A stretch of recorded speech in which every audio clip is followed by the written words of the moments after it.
Chapter 461, A Small Drama. In Naruto, Reborn with Talent. REI watched as Teresa was toying with Kurosaki and Samui, having quite a lot of fun witnessing their struggles. When he proposed to them to fight Teresa, he had already expected something like this to occur. Unfortunately for them, REI wanted to kill two flies with one hit. This way, he fulfilled the promise to Tsunade while testing their level, flaws, and preferences in combat so he would know how to train them. The least they could do for their bright future was to suffer a bit. No. He let the three girls play for an entire hour before he decided he had enough data to make a proper training schedule for Samui and Kurosaki. By now, both of them were wheezing and panting in exhaustion, and REI decided this was a passable show for them of what to expect during his training sessions. Throwing a kunao in front of Teresa, who was leisurely walking toward the two exhausted kunoichis with a small smile on her face and her hand on the hilt of her claymore, REI attracted her attention before gesturing that the match is finished. Teresa looked at Samui and Kurosaki with a mild discontent, unnerving them for a moment before she finally spoke. "You two are boring." Her piece said. Teresa was satisfied and walked out of the arena.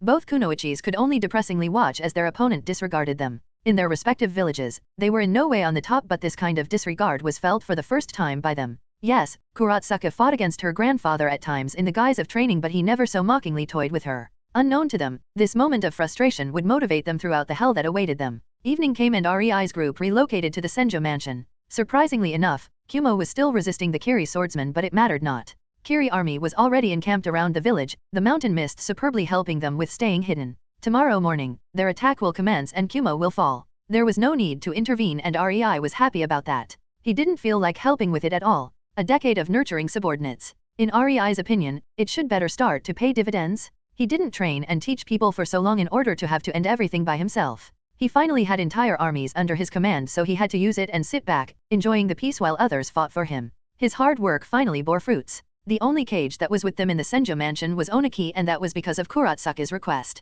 Sarutobi, A, B, and Mabi were given to the tender care of Marino Ibiki since REI didn't want to hear their complaints about his actions against Kumo. Even Sarutobi tried to use his disappointed grandfather routine on REI when he saw it had no effect on Tsunade. Alas, when he looked more like an angry pimple than an old man, it was more cringe than effective. Tsunade had no intention of having them tortured, and Ibiki was just supposed to put them into VIP cells in the most guarded area in Konoha's prison, but they didn't know that at the time. When the man showed up to take them away, even Sarutobi looked a bit frightened. Needless to say, with their chakra restricted to genin level, there was nothing much they could do. Thanks to getting rid of the annoyances, REI's evening was peaceful as he sat in his comfortable armchair with his family sitting around him and Tsunade comfortably seated on his lap, cuddling to celebrate their easy victory. Maybe it was too soon, but there was no longer anything in the elemental nations that could stand in their way unless some unexpected hidden force revealed itself or Madara was somehow brought back. But there was no way that could happen, no. Conan's information network would reveal any such hidden force, and REI made sure to destroy any way for Madara to resurrect. The only pair of Rinnegan eyes was destroyed, and Kabuto was just a little whelp who was barely Jonin level. There was no way he could learn Edo Tensei, especially since he was already arrested during the invasion. He was the reason why Anko was still in her hobby job at the torture and interrogation department. The poor bastard. But Anko's tender care was totally deserved in this case. Since Tsunade became the Hokage, she made sure that Kabuto would be unable to do anything too nasty, but before that, let's just say that once upon a time, he was one of the trainers for the orphans taken to Root. It wasn't like his medical proficiency fell from the sky. He also needed some guinea pigs to train, and his intimate knowledge of the human body was definitely not acquired by practicing on fish. Unfortunately for REI, his expectations were betrayed, and Anko actually didn't intend to spend her night having fun with her new toys in the TNI. His peaceful evening was ruined when she appeared at the door, glaring at Tsunade and clenching her fists. "You promised that Orochimaru is mine," Anko petulantly screamed, making the whole room speechless and dissipating the merry mood in the air. Tears streamed down Anko's cheeks as she stomped her way to Tsunade and started weakly hitting her while wailing like a child. Tsunade was too stunned to react, and even after she recollected herself, she didn't just slap Anko away.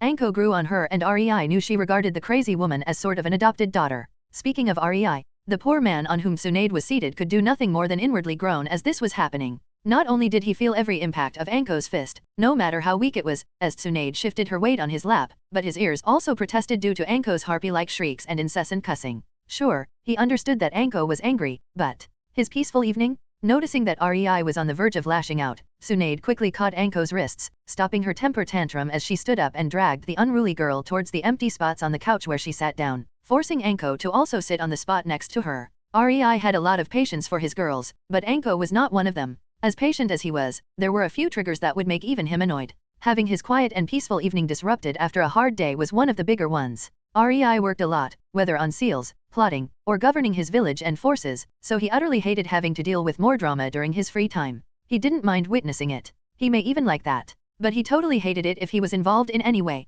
That's why Tsunade decided to relocate from his lap to the couch, swapping REI's position from participant to a silent observer. Don't be silly, Anko. Tsunade coaxed, looking at the sorrowful and tearful girl who was sullenly pouting. Wiping her tears, Tsunade continued, I will resurrect him for you once per week so you can have your fun. How about that? That got Anko's attention. You can resurrect him, she hopefully asked. Tsunade nodded with a small smile. So, deal. Yish. Anko sniffed, a smile returning to her face. The drama dealt with, REI relaxed again and Tsunade looked back toward REI, about to relocate to his lap again, only to find out that Mei took the opportunity to take her place, causing her to indignantly huff. In response, Mei just stuck her tongue out at her. CH-462. Great Chakra Revolution. A new day came and REI was up among the first among the residents of the Senju mansion. He made himself breakfast and sat down on the porch with the platter in his lap, enjoying his sandwich, the morning breeze caressing his skin, and the chirping of the birds. It was a nice peaceful morning and, God, I feel like an old man. REI inwardly chuckled. But, it isn't so bad, he contently added, staring at the sunrise on the horizon. Unfortunately for REI, his cool protagonist moment was interrupted, once again like every single before it, by the reanimation of Tobirama Senju joining him on the porch. You are up early, Tobirama awkwardly tried to start a conversation. REI inwardly sighed, knowing there was no way for his moment of peace to return even if he chased Tobirama away. Looking at the man, REI donned a helpless smile and resigned himself to his fate. Why would you think so? Tobirama was damn glad he could not blush as he tonelessly spoke, considering the noises coming from Tsunade's room yesterday until late midnight. I thought I wouldn't see either of you until lunch. As reanimated corpses, Tobirama and Hashirama didn't need to sleep or eat. Hence, they had decided to look around the village for a bit during the night and maybe help with a bit of rebuilding. No doubt, there will be many shocked civilians to see their ruined houses rebuilt with the wood released this morning. Ninjas will also rejoice at not going to be forced into too many compulsory D-rank missions for the village since Tobirama used his shadow clones to take care of some rubble and clean up. And because Tobirama was using clones but Hashirama had to be present to finish his work, Tobirama was back in the Senju mansion sooner. Fortunately for you, it was me and not Hashirama who noticed, otherwise your nightly activities would have been promptly and rudely interrupted. Tobirama flatly remarked. REI gave him a long stare at that. He wondered if Tobirama was going to say something about the fact Tsunade was not the only loud female voice coming from that room yesterday, but the second Hokage seemed to selectively forget about that. REI chuckled to himself. You are quite cool for an old virgin. I am not a virgin. Tobirama instantly rebuked, affronted at the accusation. His rebuke was a tad bit too fast to convince REI, but he didn't want to aggravate him further, so he only nonchalantly shrugged his shoulders. Okay, I am really not. Tobirama exasperatedly exclaimed. Sure. REI once again easily agreed with him and Tobirama could only grumble under his nose at that. An awkward silence spread between them, and REI didn't rush to interrupt it. Tobirama approached him, so the man definitely had some aim. He would start talking when he is ready. And REI was right. Tobirama could not keep quiet for much longer. After throwing a few glances in REI's way, Tobirama's curiosity won over his silent embarrassment and he got to the point. Tell me, what exactly are you trying to accomplish with this world conquest of yours? The second Hokage asked in a serious tone. Tobirama recognized that Hashirama should have united all ninjas under his banner, even if by force. That's why seeing somebody actually do what his stupid brother should have done was intriguing for him. He wanted to know REI's reasons. After all, what could motivate someone to accomplish this? So that's what is bothering you. REI nodded in understanding. I want to make the Great Chakra Revolution into a possibility. The what? Tobirama furrowed his eyebrows and REI laughed a bit. He simply pulled that out of his ass, imitating the Industrial Revolution's name of his previous world. It was natural these words would mean nothing to the second Hokage. Smiling at managing to baffle the man, REI continued, changing the angle of his explanation. Do you think being ruled by mundane men like daimyos are qualified to lead superpowered individuals like ninjas? So you will try to overthrow the daimyos next? Tobirama stated, a bit disgruntled. He wasn't sure he liked that course of action. Not really, REI hummed. I won't have to move a finger now that every big ninja village is in my grasp. This old-fashioned feudal system will disappear by itself in time, he admitted. Tobirama brutally tilted his head and stayed silent for a moment as he crossed his arms on his chest. He tried to think about why that would be the case, but he just didn't get it. When he noticed, REI didn't blame him. The man was an old ninja and set in his ways. REI decided to explain it to him as if he was 5. In a world with superpowered individuals and mundane people, the superpowered individuals will always inevitably take the reins. The survival of the fittest is still a thing, no matter how the weak shriek about equality and whatnot. He paused for a second to let his words sink in. The ninjas should have overthrown daimyos long ago, but they were far too preoccupied with fighting among themselves and far too scattered all over the world, grouped only in small groups. They didn't have the numbers and time to threaten the daimyos, and when this or that clan started to be threatening with its growth, the nobles simply made some problem to pit it against the clan's enemies. Rei gave a meaningful look to Tobirama, who looked as if he bit into a sour lemon as he understood what Rei tried to say. That was exactly what was happening between Uchihas and Senjus. Their rivalry has been going strong since ever, but time heals all wounds. The only way for the hatred between the clans to last was if someone was fanning the flames. And from Tobirama's expression, he understood this point and started to put two and two together. There was a saying in the Warring States period, only the Senju clan can match up against the Uchiha clan. That's why whenever one faction hired Uchihas, the other hired Senjus and vice versa. Tobirama knew the possibility that some of their clashes might not have been necessary at all. But no ninja would ever accept that. It was the same thing as saying the death of his companions was meaningless. Hashirama changed that. Rei continued. He made ninjas group up into a larger force led by one leader. He completely changed the rules of the game, and the daimyos of the major nations realized that if they wanted to have a fighting chance, they too would have to accept the formation of a hidden ninja village. They were forced to accept and even nurture the biggest threat to their rule. Care to guess how they kept the ninja villages in line now that they couldn't just hire them to wage a war against each other? He chuckled, blatantly putting the answer into Tobirama's mouth. Tobirama tried to find a good counter-argument. He really did. But even to his ears, anything he thought up sounded weak. Maybe if it was Hashirama, he could come up with some naive bullshit with all his heart that would have worked only if one completely forgot that politics existed, but Tobirama could not be so carefree. The ninja wars. He glumly replied, glaring into the space. Yes. No ninja village would just say yes, sir, when ordered to start a war. They decided for themselves when to go to war, and the daimyos knew it. They don't have as much influence over the ninja villages as one would think. They are just figureheads when it comes to ninja matters. Yes, they are theoretically above cages in hierarchy, but not really. They compensate for that by being good at politics and business, so through them, they can somewhat keep ninjas in check. They can also make various conflicts, and continue doing what they were always doing best. They fan the flames of hatred. This time not between the clans but on a larger scale, between the villages. All to keep the status quo in the world. Rei carefully said. I still don't understand why would the unification lead to the abolishment of the feudal system. Tobirama disgruntledly remarked. That's quite simple. Now that ninjas don't have to fight with each other, they can focus on developing chakra in both personal and technological ways. Humans only need proper conditions to rapidly advance. In a few decades without war, without worrying about war, and without having to spend all the time on preparing for eventual war, our society will advance by leaps and bounds in our ways. That's what I call the Great Chakra Revolution. And with this advance, the old system will become ineffective. Rei tried to portray the situation to the man who was so old he was practically already a dead man walking. He only hoped Tobirama would get it, since you can't teach an old dog new tricks. With the ninja villages under one banner, the daimyos will be unable to do anything. Especially since Rei owned the two richest trading companies in the world. They will realize this soon enough, and the only way to survive for them would be to adapt. And when humans adapt to their surroundings, that's where the biggest changes happen. They will not necessarily lose their influence or wealth, but they will sure as hell lose their iron grip over their nations. Rei's old world went through various political regimes, and not every revolution had to be bloody. And with superpowered people on one side, and the wealthy but completely mundane rulers on the other, it was obvious which of those will be forced to adapt to the ways of the other. Just as Rei thought Tobirama would be satisfied with his answer, the Senju surprised him with his sudden insight. I have no idea if things will go according to your imagination, but you didn't answer my original question. I'll applaud you for the attempt to redirect the topic and admit that you might believe in your reasoning to a degree, but I'd still like to know the real reason. Why are you doing all this? Tobirama tried to stare a hole through Rei with his gaze. Rei silently groaned and wondered why must these old geezers all be so damn perceptive. Ch 463. The need for unity among ninjas. Have you ever heard the story of the rabbit goddess, the mother of chakra? Rei asked something completely outside of their topic, causing Tobirama to frown in dissatisfaction. Nevertheless, the second Hokage played along. No. He gave Rei a weird look, not having any idea what some story had to do with Rei's motivation to conquer the world. Rei thoughtfully hummed, what about the story of her son, the Sage of the Six Paths? Tobirama was about to instantly say yes, since this legend was quite well known, but when he registered Rei's full question, his weirded out look only intensified. The sage had a mother. No shit, Sherlock. Rei rolled his eyes and playfully snarked, well, he certainly didn't fall from a tree. Yeah, I heard that one. Tobirama grumpily answered, trying hard to not let his embarrassment show in his voice. Of course, the sage had a mother. Everyone did. Tobirama wanted to facepalm at the stupidity of his question. Rei just nodded. He recognized the best opportunity to tease the old guy, but this was supposed to be at least somewhat serious discussion, so he used all his willpower to refrain from quipping a joking remark about the Senju clan's common sense. It was a hard-fought mental battle, but Rei eventually won against his baser instincts and spoke in an easygoing tone. Forget whatever bullshit you heard. He took a bite out of his sandwich, letting silence spread between him and Tobirama. Tobirama's expression turned annoyed as he watched Rei chew his sandwich while birds chirped all around. The husband of his grandniece was either playing with him or he really tried to get to the point, but damn if he wasn't taking his sweet time. Either way, Tobirama wanted to strangle him right about now.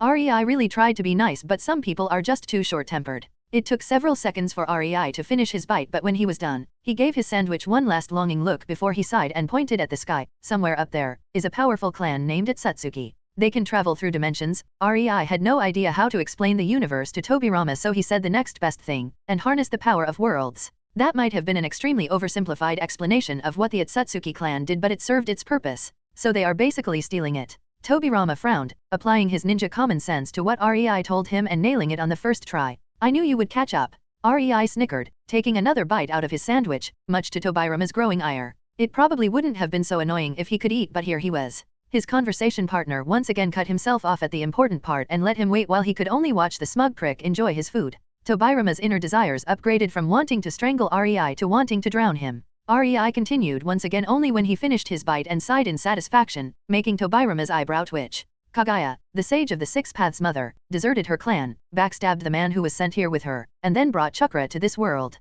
Rei summed up the few hours-long storytelling into one sentence. He wasn't about to explain the whole crap about the chakra fruit, Kaguya's motivations to betray her clan, or her attempt at being a cheap villain. Tobirama didn't need to know such details, and Rei was too lazy to bother. Of course, Tobirama instantly noticed. You are leaving quite a lot of the story out, aren't you? He asked in an annoyed tone, but he already knew there was nothing he could do about it. Rei was in complete control over what he revealed and what he did not. Rei only smiled, continuing without bothering to answer the question or give Tobirama said details. As you probably expect, Kaguya's clan was not amused by her actions. Tobirama's expression gave a great impression of, well, before he groaned and rhetorically asked, they will come here, won't they? Honestly, it sounded like some third-rate plot from a fantasy story, and Tobirama didn't like it, but if Rei was not just screwing with him for his own amusement, then this was a damn massive problem.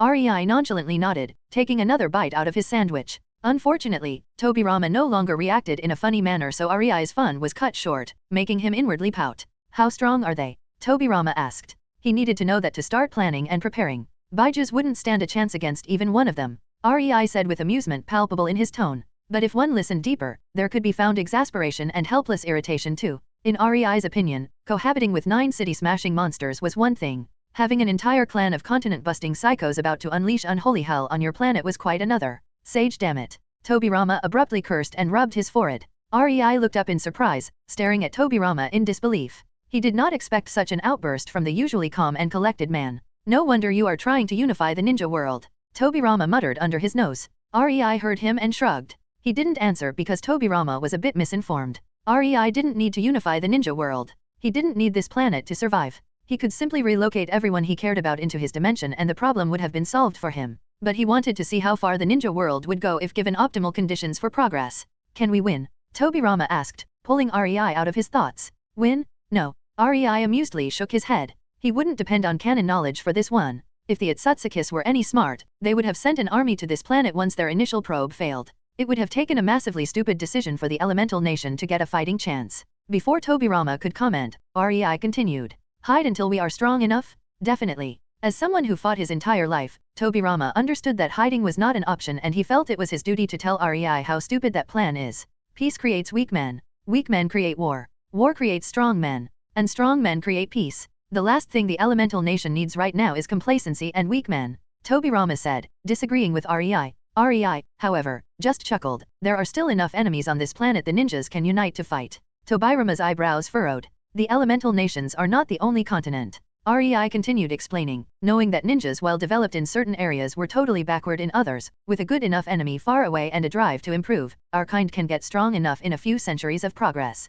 I am already working on a way to prevent the Satsuki clan from finding us too. After all, there were 4 more continents and at least one of them had 2 species that didn't hold humanity in the highest regard. There was no shortage of potential enemies. Tobirama slowly nodded in understanding. He didn't have any knowledge about this, but he also realized he had no way of finding out, so he accepted Rei's answer at face value. That, however, begot the most important question of all. Accepting things at face value was one thing, but how do you know about this? Tobirama suspiciously asked. This husband of his grandniece was far too well informed if the things he told him were true. Rei wasn't offended by Tobirama's suspicion. He would have been embarrassed for the guy if he just believed him straight away. That said, Rei wasn't about to try to prove himself. Lazily shrugging, REI spoke, Kagaya might or might not be one of my wives. Tobirama didn't even realize it when his jaw dropped as his brain tried to compute the crazy statement. Before his mind could finish dealing with the information overload, REI slowly stood up and patted his thighs. Speaking of which, today I gotta go and spend some time with her lest she decides to wage a war on this continent due to being grumpy.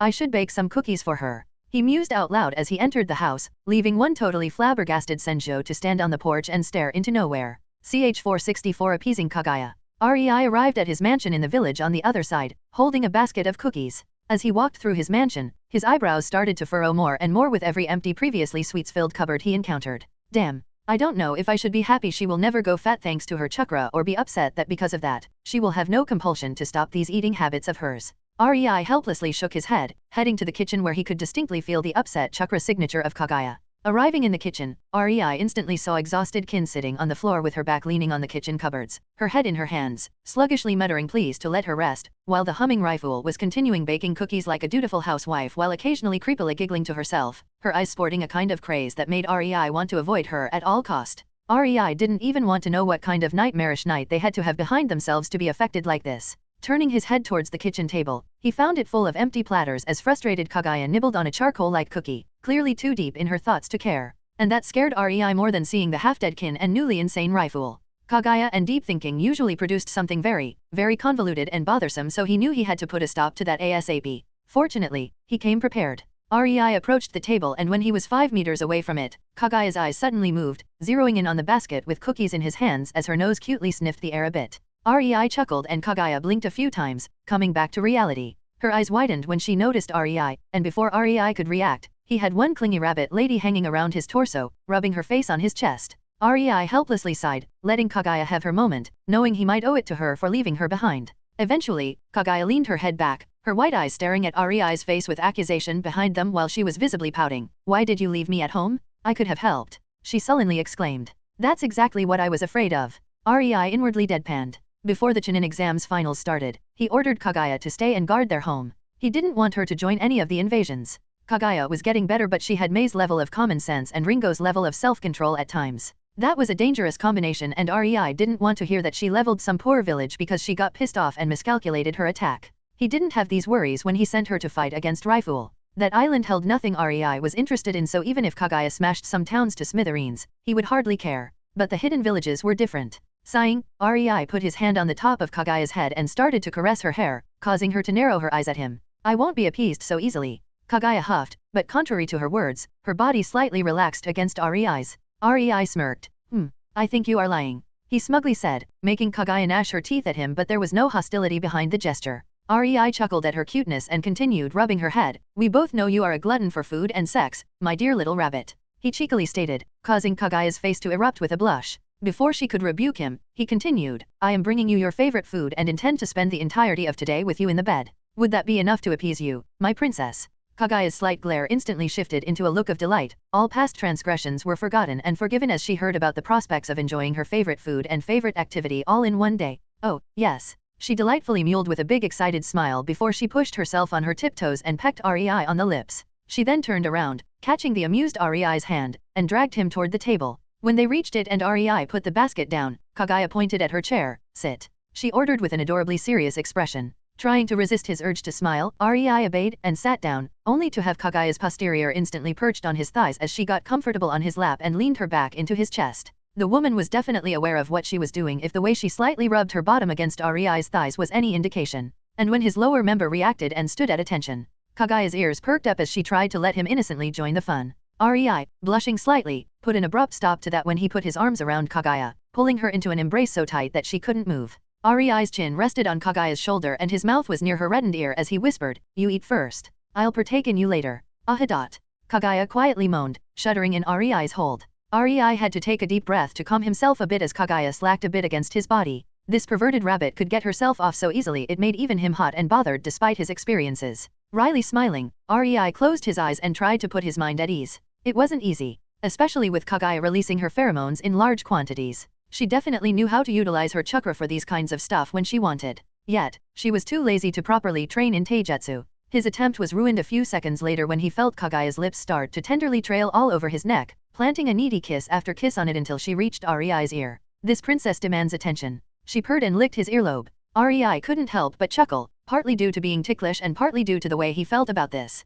He slightly regretted his oversight of letting the two alone in a room, but he also found it amusing when Mei introduced Kaguya to that kind of roleplay. The unruly princess getting tamed by her new master, as Mei called it, was Kaguya's favorite. Honestly, even Rei grew embarrassed as heck during that. He didn't have any exceptional fetishes, but, sigh, what would a man not do for the happiness of his girl? Taking a cookie into his hand, Rei stuffed it into Kaguya's mouth before she could continue with her kisses, making her blink in surprise, but nevertheless, she instinctively started nibbling on the cookie. Then I will make sure this princess learns how to obey her man.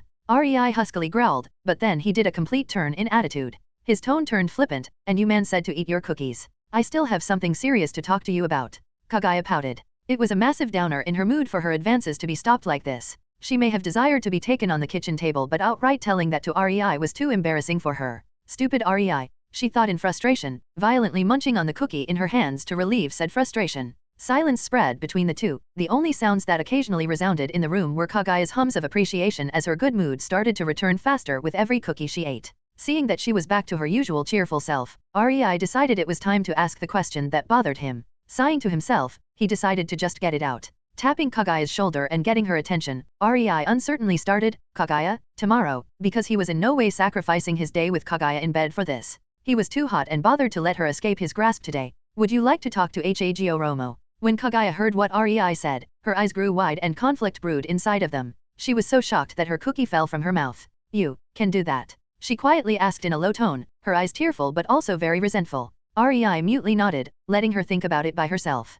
Kaguya weakly smiled with uncertainty visible in her expression. I'd like that, I think. She clutched her hands into fists. She had no idea what she thought about this, but, at the very least, she wanted to scream herself hoarse at her stupid dead son. Biting her lower lip, Kaguya's intense stare full of determination turned to Rei. Now, ravish me. No more excuses, she firmly stated, showing she would not take no for an answer. Rei helplessly shook his head, waiting until she was about to open her mouth again before he abruptly shifted her into a princess carry. Speaking out of turn, are we? He quipped, his eyes narrowed with mirth. The giggling Kaguya barely managed to grab the basket with cookies from the table as Rei carried her to the bedroom. Ch 465. A lunch with Kaguya. After enjoying the night together, Rei and Kaguya woke up in the late afternoon and it took them 2 more hours, shower included, to finally get to their breakfast/lunch. Kin and Raiful were with them too, Raiful contently sitting opposite Kaguya and swinging her feet back and forth as they didn't reach the ground due to her childish body. Kin, on the other hand, approached the sitting Rei, making him look at her in a deadpan as she dramatically fell to her knees next to his chair. Thank you for saving me from the death from exhaustion, master, she exclaimed with a tearful expression, her lips quivering. Rei was briefly stunned and weirded out, but before Kin could get closer and hug his thigh while coincidentally rubbing her hands on some more intimate part of his, he chuckled and abruptly poked her forehead with 2 of his fingers, putting into it enough strength to make her body fall over and causing the bewildered Kin to end up lying on her back on the floor as she stared at the ceiling with wide eyes. A weak attempt, Kin. Don't forget that I know where you came from and how you were raised. Rei hummed before turning back to his food, having a hard time believing Kin actually did try to seduce him in such a half-assed way. Sure, the former Odo Kunoichi was still just a kid and obviously not trained in the art of seduction, but that was just sad. She must really hate cooking for Kaguya if she resorted to something like this. Rei amusedly thought. Kin sullenly pouted, I meant what I said. She insisted only for Kaguya to rebuke her. Stop lying on the ground and make yourself useful by eating your lunch, girl, Kaguya disgruntledly said, giving Kin an unamused stare with her narrowed eyes. That prompted Kin to instantly stand up at attention before she obeyed Kaguya's words as if she had months-long training under the woman instead of just being her cook for the last several days. Rei looked straight at Kin, who was seating herself down on her chair opposite him, and raised his eyebrow, only for her to bow her head down in shame. He could understand. Kaguya could be difficult to handle even for him. For someone as powerless as Kin, this might have been the worst punishment she could have received. Just imagining having Kaguya breathing down his back as he cooked and demanding him to make cookies faster while he could do nothing about it was making him shudder at the nightmarish notion. I will have to swap her out soon lest she goes crazy, Rei mused. Seeing that Kaguya didn't stop staring at Kin in discontent and it was making the girl really uncomfortable, Rei decided to intervene. Of course, only after he had his share of amusement due to Kin's discomfort. Stop wishing you could combust the girl with your eyes, Kaguya, Rei admonished his rabbit girl, ruffling her hair a bit, much to her hidden delight but outward huff of irritation. She is a calculating bitch who wouldn't mind climbing on the table and spreading her legs for you if she saw you wanted her. You gotta be strict with these kinds of sluts, Kaguya muttered, making things really awkward in the room. Kin's face went beet red and Rei let out a dry laugh while Raiful was blissfully ignoring the happenings and just munched on her food. Unfortunately for Kin, Rei would not be defending her from that accusation. In their world, strength mattered, and if nothing else, this experience of being Kagaya's maidservant should be very valuable, motivating her to reach greater heights. Unlike Taewi, who had a similar ability to Kin, the girl's progress was abysmal. She lacked Taewi's drive.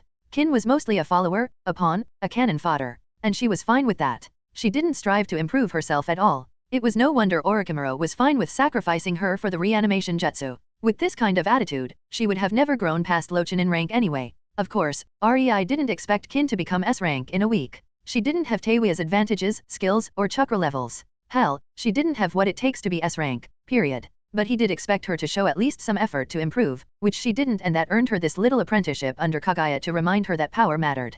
Kagaya had a very special way of motivating people. She was a miracle worker when it came to that. A few days under her and Kin wanted nothing else than to leave this hell. Frankly, Rei was happy for the lucky addition of Raifool. The female abyssal one could cook quite well and loved serving someone as strong as Kagaya. She was honestly God-sent. At the end of the day, Rei only wanted the best for Kin. He wouldn't mind her being just an ordinary servant with rudimentary ninja training if that's what the girl really desired. But he could clearly see she wanted more. The way Kin looked at Rei's other wives with jealousy and desire in her eyes. The girl wanted to be powerful, but her mentality belonged to someone who never tried to attain her desires. Rei didn't mind helping her a bit even if it meant mentally scarring her in the short term.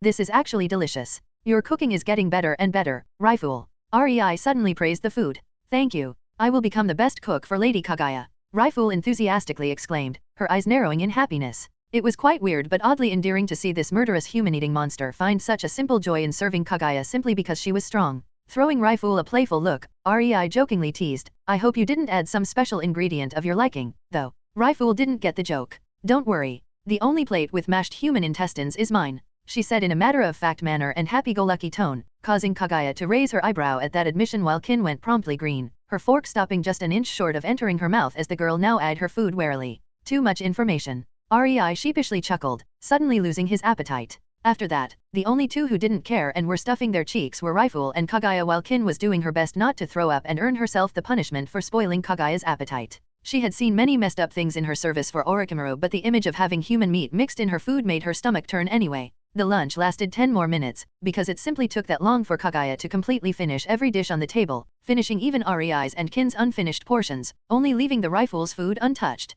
She really loved to eat a lot and Rei couldn't bring himself to stop her. It wasn't as if she could grow fat anyway, so he let her enjoy herself. Well, then, now that we are fed and watered, when all the food was finished, Rei turned to the side, looking at Kagaya with a small mirthful smile on his lips, ready to scream yourself hoarse at your dead son. Ch 466 Hagoromo's plight. Kagaya did want to meet with Hagoromo. Ever since she was released from her seal and learned that Hagoromo's spirit was still hounding the world, she wanted to tell him off. Unfortunately for her, despite all her strength, she simply could not reach the plane of existence where he currently resided. It wasn't a question of power. Kagaya had enough power to create basic dimensions at a whim. It was a problem with access. She had no idea how to access that plane. Some things, one simply can't just power through no matter how much energy he has at his disposal. Of course, during one of their intimate moments when they were cuddling in a bed after an incredible night, she did inform Rei about this wish of hers and the problems she was facing. Honestly, she thought he had already forgotten about that since he never brought it up again, and Kagaya did not expect him to solve all her problems for her.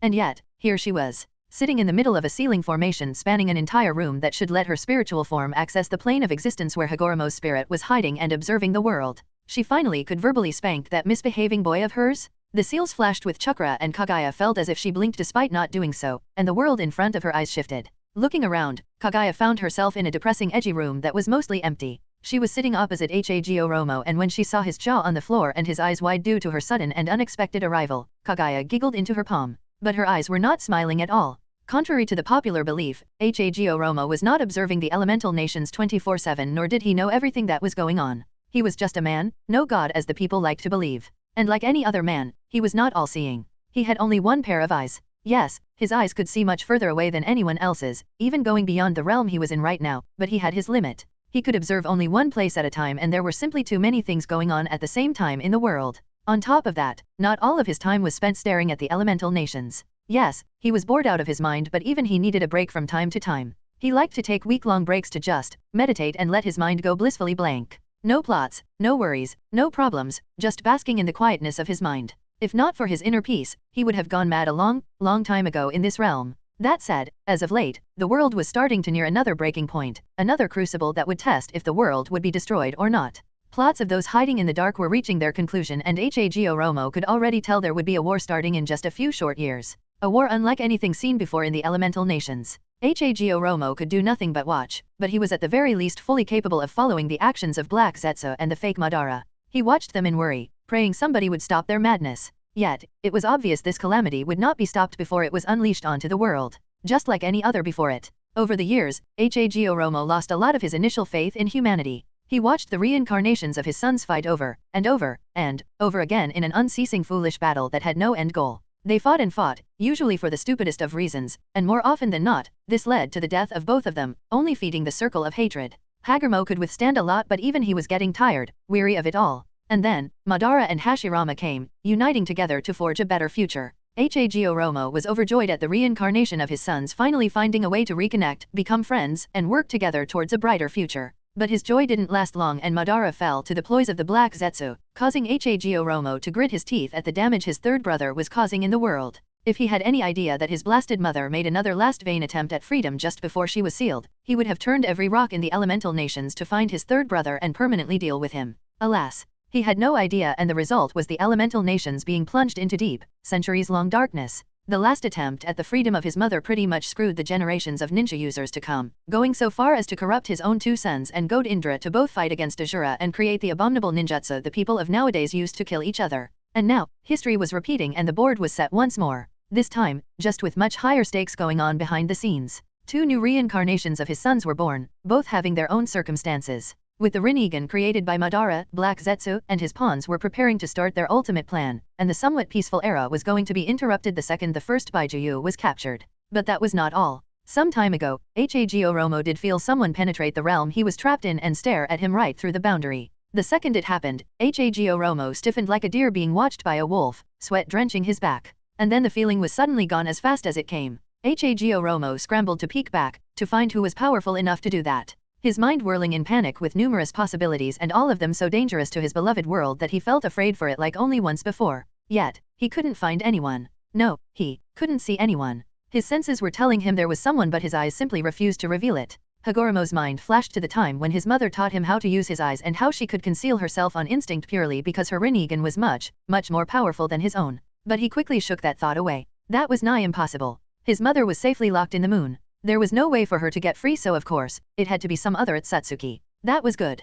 That meant his world still had a fighting chance. They could still gather their heroes and win. As long as it was not his dear mother, the world was not yet done for. Hago Romo knew best the level of power his mother held. Two people on his level could not put a scratch on the woman for months. And it was ever so painfully obvious she had no idea how to use her abilities to fight at the time. But during their fight, she was slowly but surely getting better, grasping her abilities more and more, and that's why Hago Romo became desperate, opting to seal her away. For he knew if they fought for another week, neither he nor Hamura would be able to reach Kaguya anymore. Hagoromo's worries only intensified when he felt the same kind of stare on him from time to time. It usually ceased as fast as it came, but sometimes, he was left squirming for a few minutes under the scrutinizing and slightly hostile gaze. But no matter what he did, he couldn't find the culprit. And he did try almost everything he could. Was it any surprise his no longer beating heart almost stilled all over again when Kaguya Satsuki of all people appeared in front of him? Not her, anyone but her. Hago Romo repeated in his mind while his jaw dropped and his eyes widened in horror. Yet, his mother only sweetly smiled at him, but her purple pupil-less eyes betrayed the arctic coldness of her heart, and Hago Romo felt as if he was shrinking under her gaze. The resentment she felt towards him was palpable in the air, and the tension between them was only increasing by the second, making him inwardly freak out in panic. When suddenly, it was as if a great burden was lifted from his shoulder, letting him take a deep breath. But his newfound relaxation didn't last long as he realized Kaguya was not using any sort of technique or even her chakra to pressurize him. It was all simply her presence, and she learned how to control some of her power. Hago Romo looked at her, the horror in his eyes increasing. Abruptly, the spark in his eyes turned to apathy and resignation. The world is doomed. There was simply nothing more he could do. The monster his mother was had won. But instead of getting instantly slaughtered as he thought, Kaguya only smirked at him. Well, hello there, Hago Romo. How is watching your beloved humans slaughter each other treating you, my least favorite son? She calmly drawled as she slowly looked around. Seeing you trapped here by your lonesome self, unable to find eternal peace. I guess serves you right, you prick. She nodded to herself in satisfaction. CH467 stepdaddy. How? Hago Romo asked in a heavy tone. He knew he had lost, but he simply wanted to know how this happened and how it could evade his sight. He should have been notified the second the Kaguya's seal broke. But as he checked his connection to the Funjutsu on the moon, it was still there. So, how what? Kaguya calmly asked and raised her eyebrow at Hagoromo. You gotta be more precise, son. This is why I liked Hamura more. He was always faster on the uptake. She casually insulted Hagoromo. It was just a pity that Hamura also liked to overthink things, and that meant he was prone to his opinion being easily swayed if one knew how to go about it. Hagoromo ignored the insult. It inwardly surprised him that his mother was so passive-aggressive with him. Never before did his mother insult either him or Hamura, but apparently, things changed. When he looked into Kaguya's eyes, it pained him to see that the small flicker of affection that was always there whenever she looked at him or Hamura was gone now. No matter how mad Kaguya was, Hagoromo knew his mother loved him and his brother dearly. Yet now, these feelings were either perfectly hidden or gone. For some reason, that made him feel ashamed more than seeing his grand plans for the world crumble under human selfishness. But now was not the time for pointless sentiment. Recollecting his bearings, Hagoromo calmly elaborated. How did you get out of the seal without me noticing, mother? Frankly speaking, Hagoromo left a fail-safe in the seal in case it was broken. This fail-safe would allow him to bestow his chakra to worthy individuals in hopes to fix the seal. This was the last and only way for him to interfere in the world. Yet, it was something he prayed would never come to pass. He was alright with being unable to interfere in any way if it meant his mother would stay locked in the seal. But now, the seal was intact and he could not even use his fail-safe because of that? How the hell did she manage to do this? Kaguya let out a small laugh at Hagoromo's reaction. He was so cute, trying to be all calm, yet, it was as always his eyes that betrayed his panic. Just like when he was a kid and was stealing cookies from the kitchen. Nothing really changed since then in that regard. I had the help of the best seal master in the world, she truthfully stated with a fond smile on her lips. Hagoromo was too distracted to notice. Of course, he instantly knew who his mother meant. He did pay attention to the ongoing events, after all. Yotsuba Rei. He let you out? He asked in bewilderment and disappointment. Hagoromo was eagerly observing Rei's progress. The man reminded him a bit of himself, to be honest. A man stronger than others simply because he refused to be bound by their common sense and explored the energy available to him further than others, teaching his apprentices, creating a proper village, caring about his lovers and the people under him.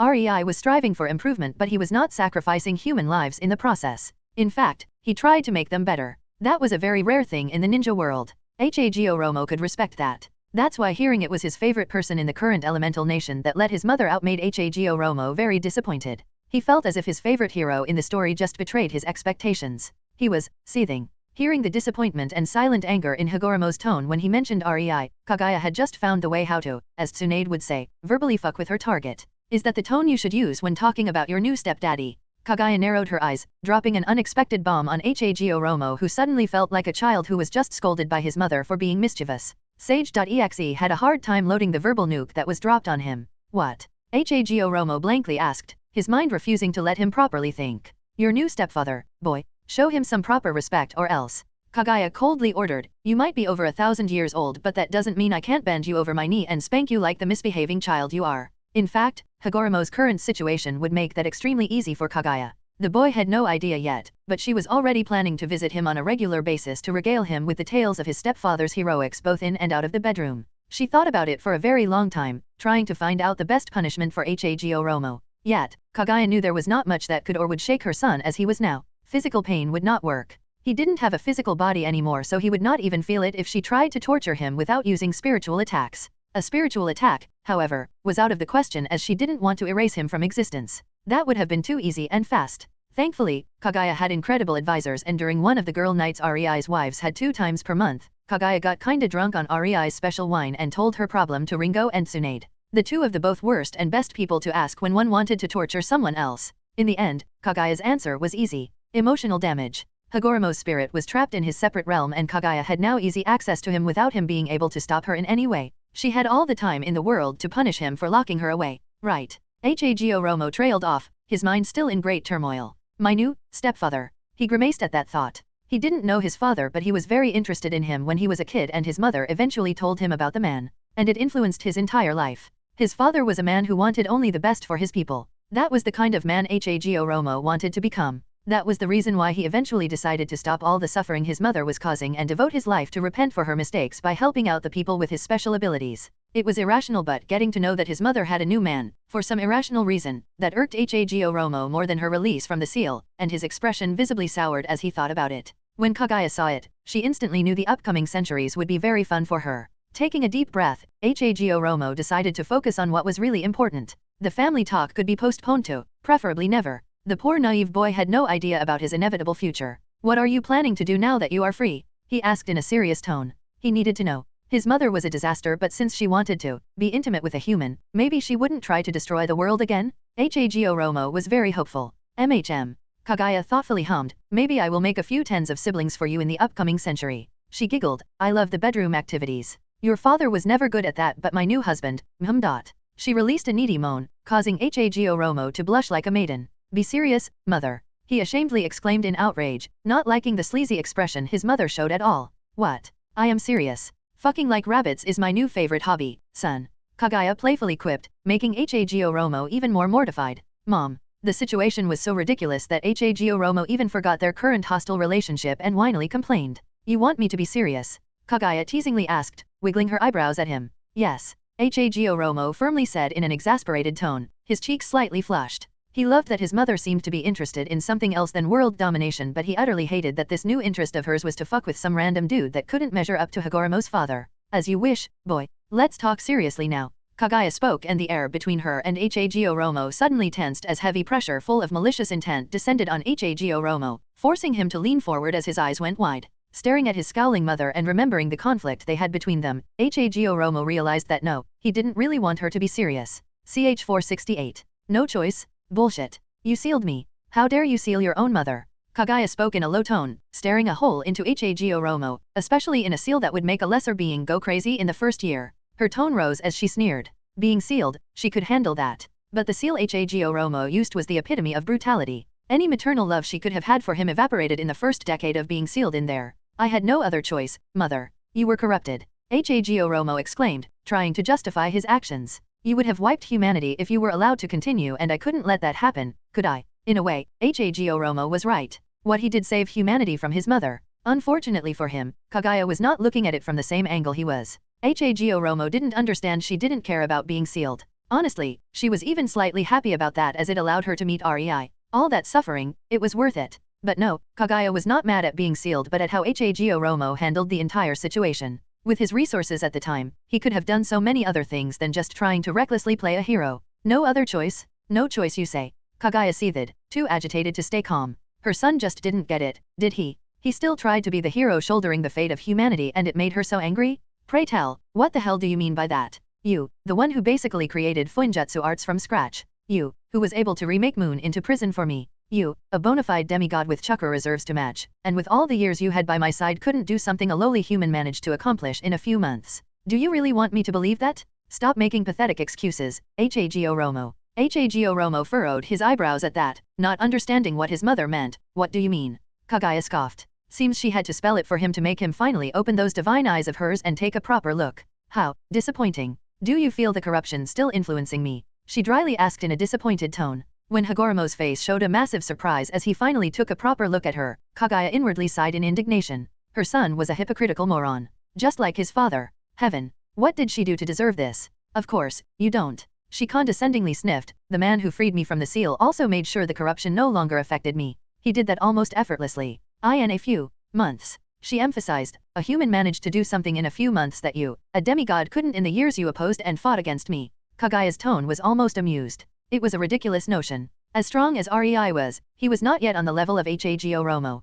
Kaguya sure as hell planned to help him reach and surpass her son in the future, even if she had to sacrifice her own chakra reserves in the process, but she would not cover her eyes from reality. Her lover still needed a bit of effort to reach Hagoromo's prowess. And yet, he had already surpassed her son in every way that mattered. He created artificial Baijuyo, he created his own dimension, he reverse-engineered Hagoromo's biggest Fuinjutsu work, her moon seal, he cracked a way to integrate chakra and nature energy, and much more. Kaguya couldn't have been prouder of her man, of her human. The human that already surpassed a demigod with his feats and claimed her heart. Don't make me laugh. You never tried to help your poor mother despite knowing there was something wrong with me. You only wanted the glory of defeating me. No matter if my mind was a bit clouded at the time, I raised you, Hago Romo. Don't think you can lie to my face or hide your intentions from me, boy. Kaguya snorted, leveling a disappointed look at him which made him flinch. Her war with her sons was not just one massive battle. They stood against each other for a few years. Both sides had enough time to scheme and make plans. Kaguya never really went through with all the ways to eradicate her sons, though. Despite being half insane, she did love them dearly.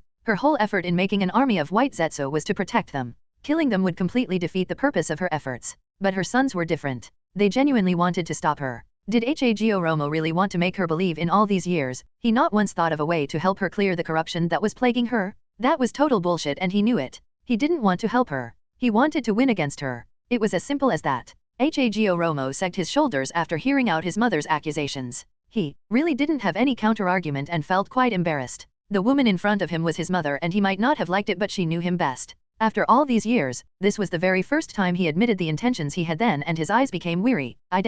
I was foolish, mother. He quietly admitted, dropping his head down. He would like to proudly argue but, the proof that his way was the wrong one was clear. One simply had to look at the elemental nations to realize his wish of peace was not fulfilled at all. He sealed his own mother and estranged his brother. His two sons entered into a war that lasted beyond their graves, and the world was still in perpetual conflict. What exactly did he accomplish that would make him proud? Still don't get wait what?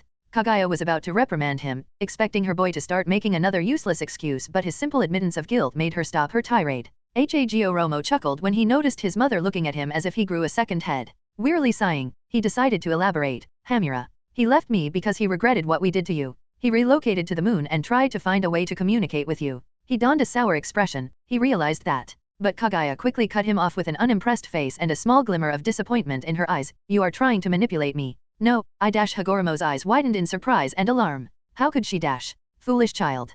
Kaguya sadly chuckled and gently shook her head in exasperation. You were always very talented but so very slow on the uptake. Just like your father. She wryly smiled. The second you realized that I am no longer under the influence of the chakra fruit corruption, you tried to manipulate me, knowing that I often indulged you as a child. I really did spoil you too much, did I not? She wistfully sighed to herself. Her sons being powerful was a matter of fact. They had her blood, and therefore a share of her abilities. Considering that she had no idea how much more powerful she could grow with proper training, they inherited a monstrous power by human standards. The power they gained mostly for free, just by being her sons. Maybe if she didn't give them everything they wanted and let them learn their morals from their human nannies when they were younger, the situation would have been different. Alas. Kaguya slowly stood up and stretched. I guess I had enough of you for the foreseeable future, son. I will come for a visit later. Until then, think about your actions and repent for you are grounded. She snickered to herself. Hagoromo looked weirdly at his mother. You are not going to kill me? He asked incredulously. This was extremely unexpected. And why would I do that, Hagoromo?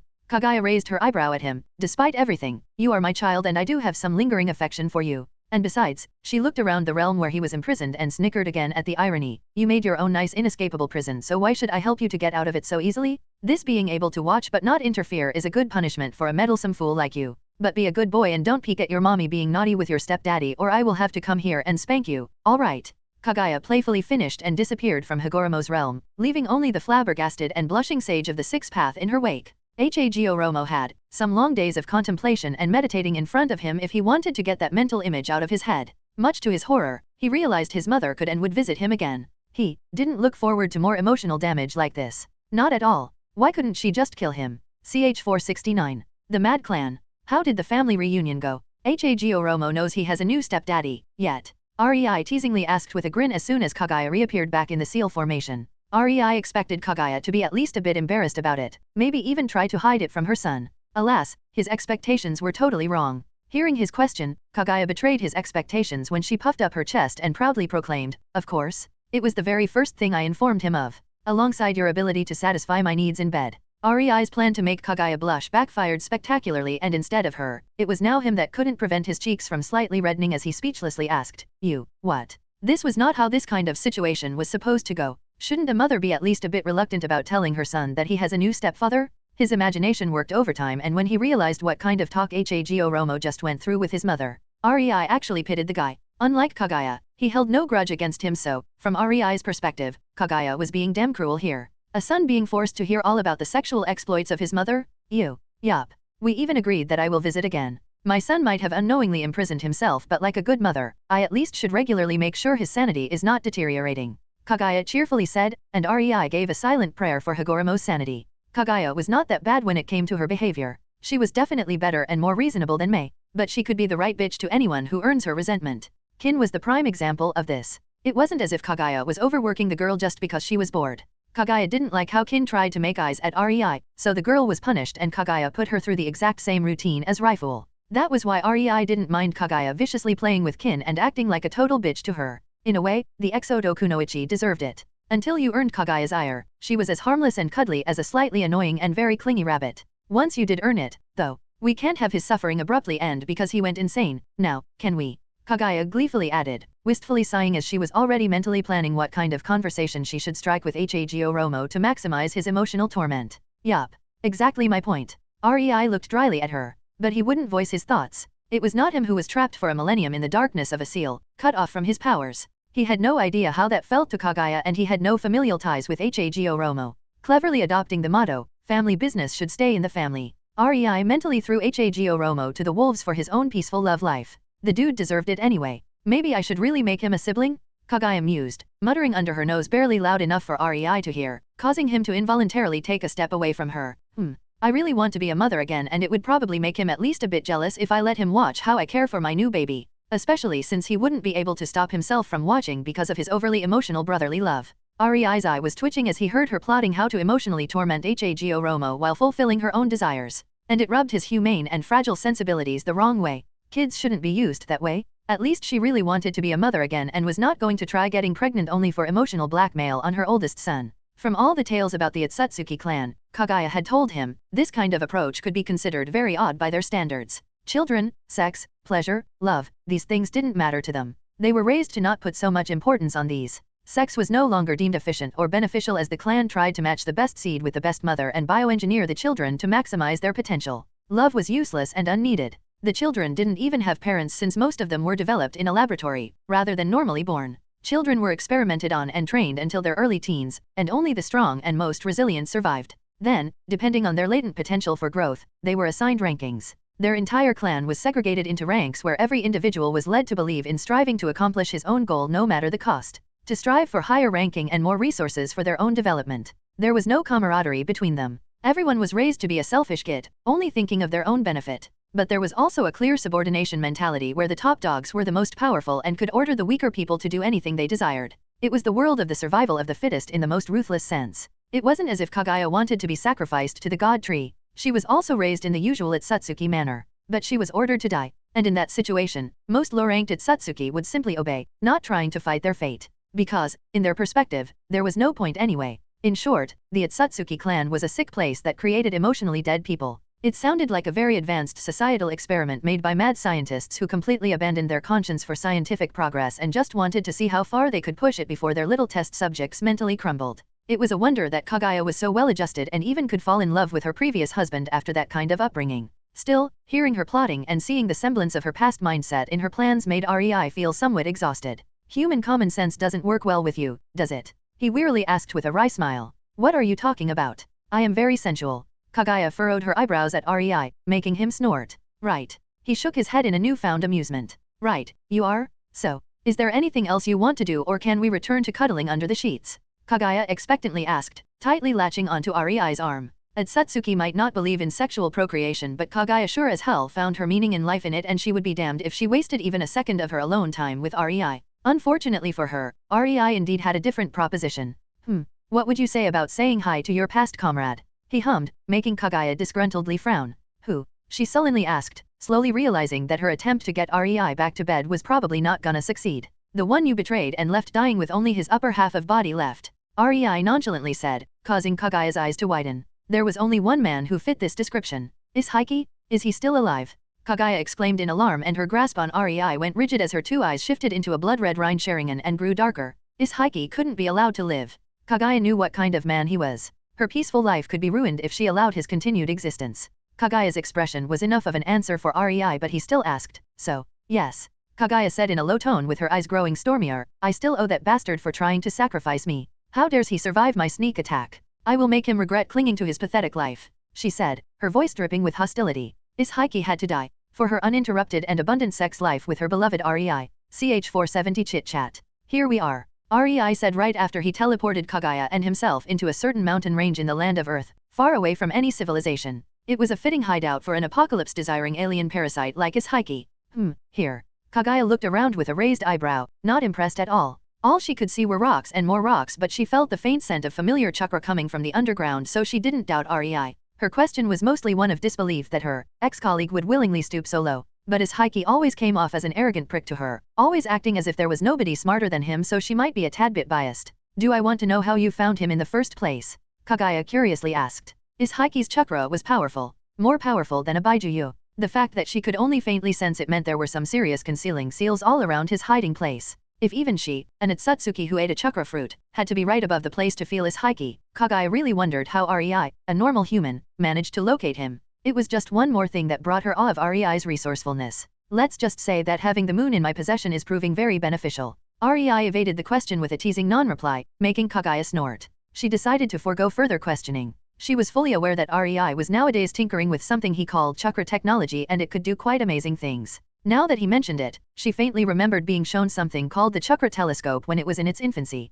Where Rei got his insane ideas, Kagaya would never understand. Instead of trying to strain her brain by thinking about it, should I ring the bell and send dearest Heike a warm welcome? Kagaya asked with a small giggle and conjured a small ball of magma above her palm. Rei's eyebrow twitched when he saw it. He knew letting her and Mei in the same room could possibly spell doom, but not even in his worst dreams did he foresee Kagaya making such a good impression on Mei that his little firecracker would teach his bunny some of her more destructive moves. That little ball of magma? That could potentially wipe out the entirety of the land of Earth, changing it to nothing more than a land of molten ocean, if it was allowed to grow. A warm welcome, indeed. Rejected. Rei instantly denied it, making Kagaya pout, but fortunately, she did cancel the magma ball above her palm. Don't use your abilities yet. You will alert him of our presence. He gently rubbed her head to appease her little, earning himself a small grudging nod from her alongside a reluctant smile. Rei knew that Kagaya was a bit nervous at meeting with her ex-superior, but that was exactly the reason why he wanted her to face off against him. Rei could have easily gathered the gang and ganged up on the poor as Heike, who would have no idea what hit him.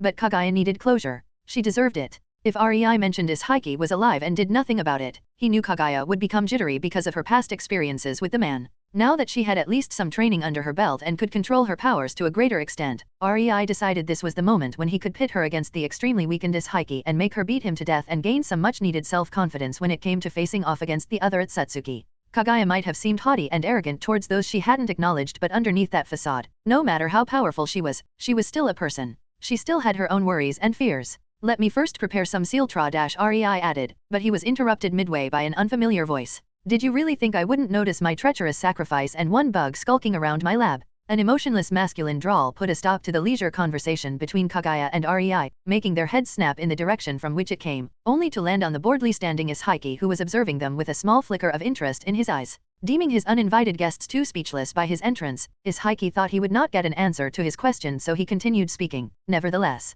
someone on this pathetic planet was able to locate my base. Consider myself impressed. How did you do it, human? Do you really think I would reveal that to you just because you asked nicely? Rei amusedly asked, chuckling a bit. As if Rei needed to have secrets from Kagaya. The only reason why he didn't outright tell and describe to her the process of locating this ice-cold dude was that they were right above his base. Duh. He would have to be utterly retarded to start explaining his methods here. No matter what, thinking that his enemy could not possibly eavesdrop on them or that his Heike wouldn't notice their arrival would have been the height of arrogance. Rei trusted in his abilities, but he liked to trust in the abilities of his enemies too. It saved a lot of trouble in the long run. His Heike didn't even twitch at Rei's rudeness. He only nodded in a placid acceptance. I can always beat the answer from you, worm. He then turned towards Kagaya. It's a long time to s-. But Rei couldn't just let his Heike's previous interruption be. Now could he? Are you sure you are related? This guy is a total asshole. He turned his head towards Kagaya and nonchalantly asked, cutting his Heike's sentence off. Finally, the man showed at least a small flicker of annoyance in his eyes. Rei took that as his small victory. Kagaya smiled in amusement at what Rei was doing, deciding to play along. What can I say? He was from the faulty batch. She would never admit it out loud with how much she complained during her lessons about taunting the enemy, but it could be quite fun. Faulty batch. Heike unamusedly repeated. Remind me, which one of us was the harvester and which one the worthless sacrifice? Kagaya didn't get riled up at the mention of her role in the harvesting of the chakra fruit. She knew that Heike was hoping to dig deeper than his leisure words would reveal at first glance. Her role as the sacrifice meant that the Otsutsuki found her worth less than a cattle. She was just something to be killed for their goals. That would normally instantly enrage someone, but Kagaya dealt with the taunt of other Rei women on a constant basis and witnessed epic verbal battles between Mei and Ringo. Compared to that, being called a cattle was nothing special, really. Then again, she had a perfect comeback for this. Remind me, which one of us ended up missing his lower half due to that worthless sacrifice, suffering from the consequences even 1,000 years after the event? She innocently asked, and something in the air between Kagaya and Heike instantly changed as it grew tense. Kagaya could clearly see that Heike's current vessel was pathetically inappropriate. There was no way he could exert his full power in that state. Not without using the life energy of his vessel, shortening his life, and destroying said vessel in the process. This just gave into perspective the fact that Rei was able to make Kagaya an appropriate vessel for her power when he freed her. When even an Otsutsuki couldn't replicate that feat despite trying for 1,000 years, that was a real testament to REI's genius. And another thing to rub in is Heiki's face. Then again, in just a few months my genius husband was fully capable of creating a proper and strong body for me when I was freed from my seal. The fact you couldn't manage to do the same even after millennia of effort gotta mean something, is Heiki. Kagaya giggled, knowing that if there was something that could potentially piss off the usually emotionless and efficient freak, it was to be compared with a human, someone he considered less than an ant, and having been found wanting. REI watched from beside Kagaya as her verbal taunting did a damn good job at riling their would-be opponent. He stayed quiet and let her handle it. She knew the dude better, so the results were definitely worth his inaction too. Is Heiki was completely distracted for long enough. Ehehe, surprise incoming, motherfucker. REI inwardly thought. Is Heiki took a deep breath to slightly calm himself, but his irritation didn't abate. His mood for words ceased and his hands now itched to pull some intestines out. Enough chit-chat. It's time for you to die, he coldly whispered. CH-471 slow beginning of the battle. Time out. REI shouted, putting his hands in the T sign. Surprisingly, this worked and both Kagaya and Is Heiki who were glaring at each other stopped and turned toward him. The first with curiosity while the latter with slightly hostile irritation at being interrupted yet again. No matter, Is Heiki did stop for a second but it was apparent he was just a moment from attacking. That's why REI quickly said his piece, just give me an answer to one last question, will you?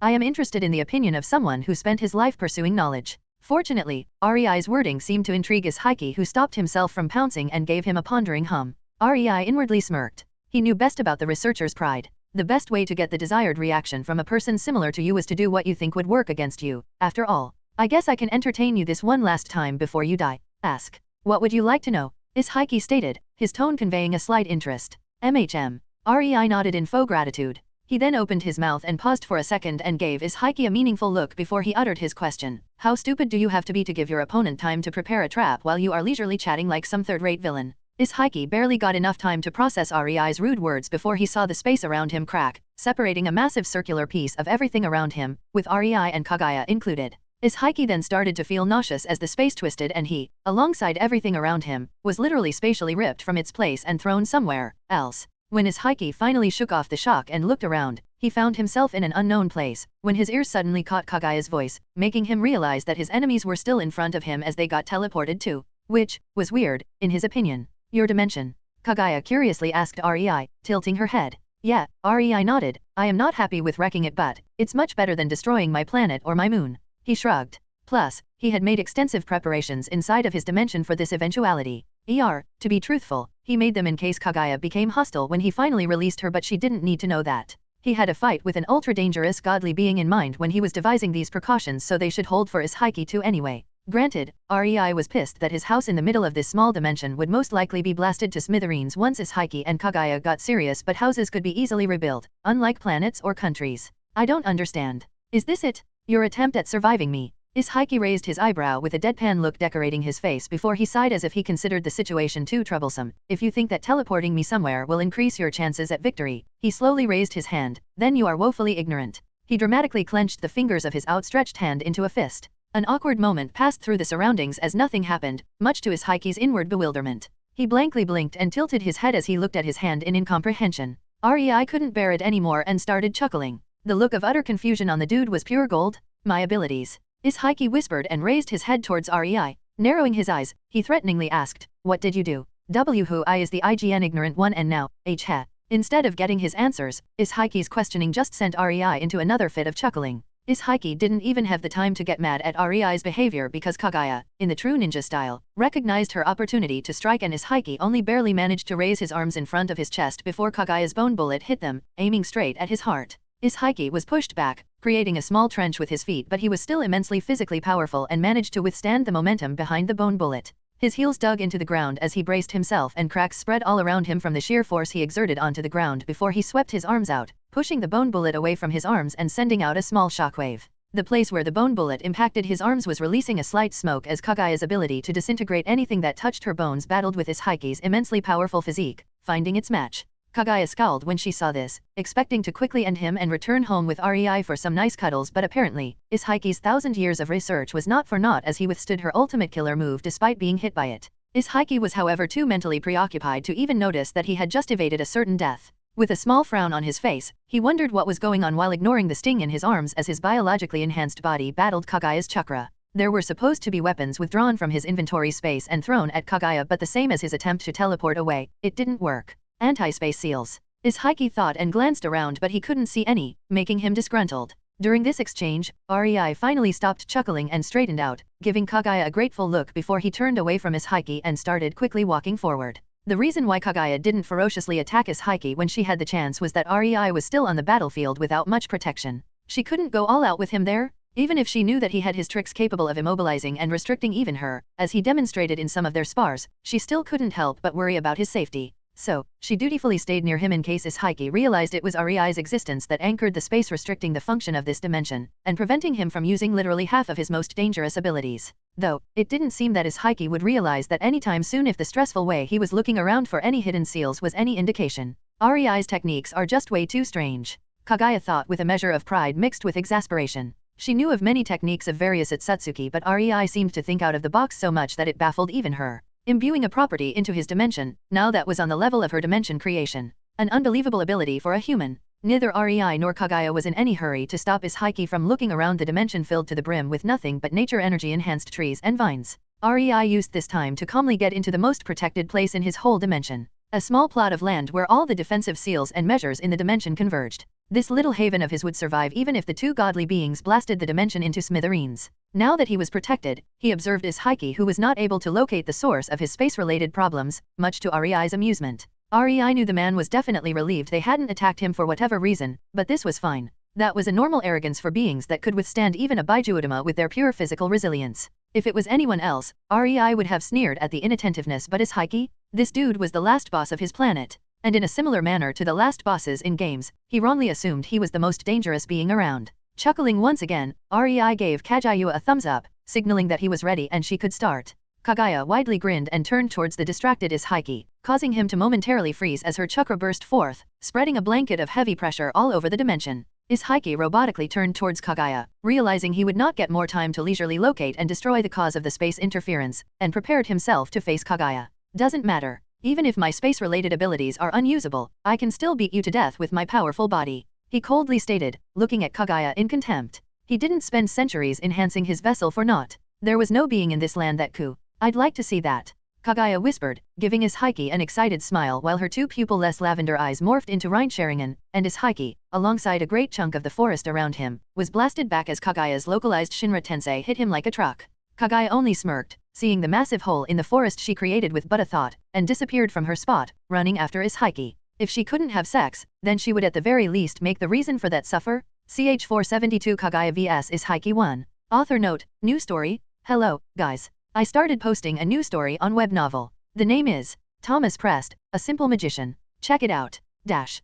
Kagaya appeared high in the sky above Izhiki just as he landed in a crouch on the ground, tanking the insane force of Kagaya's previous attack, making the ground under him crack for several hundreds of meters. He didn't even get the reprieve to take a breath before Kagaya threw another Shinra Tensei at him, making him buckle up, his knees straining against the weight that could be likened to trying to lift the sky itself. The ground under Izhiki's feet dented, creating a large crater with a radius of hundreds of meters, crushing everything growing on the surface inside its zone of impact into mush, whether it was trees or vines. Kagaya's second Shinra Tensei instantly erased the cracks caused by Izhiki tanking the first one, whereas even the outside of the impact zone was not spared. From the edge of this new crater, more cracks appeared, the ground separating into pieces as if it was pie being divided by an invisible knife. This residual force that escaped the impact zone was powerful enough to make the cracks span for kilometers, some of them going up the trees, cracking the bark, and some of the trees closer to the crater were even split in half. Rei watched with a wry smile how much damage could one proper attack of Kagaya cause. It had to be said, these trees were not normal. They were much tougher and larger than anything in the elemental nations.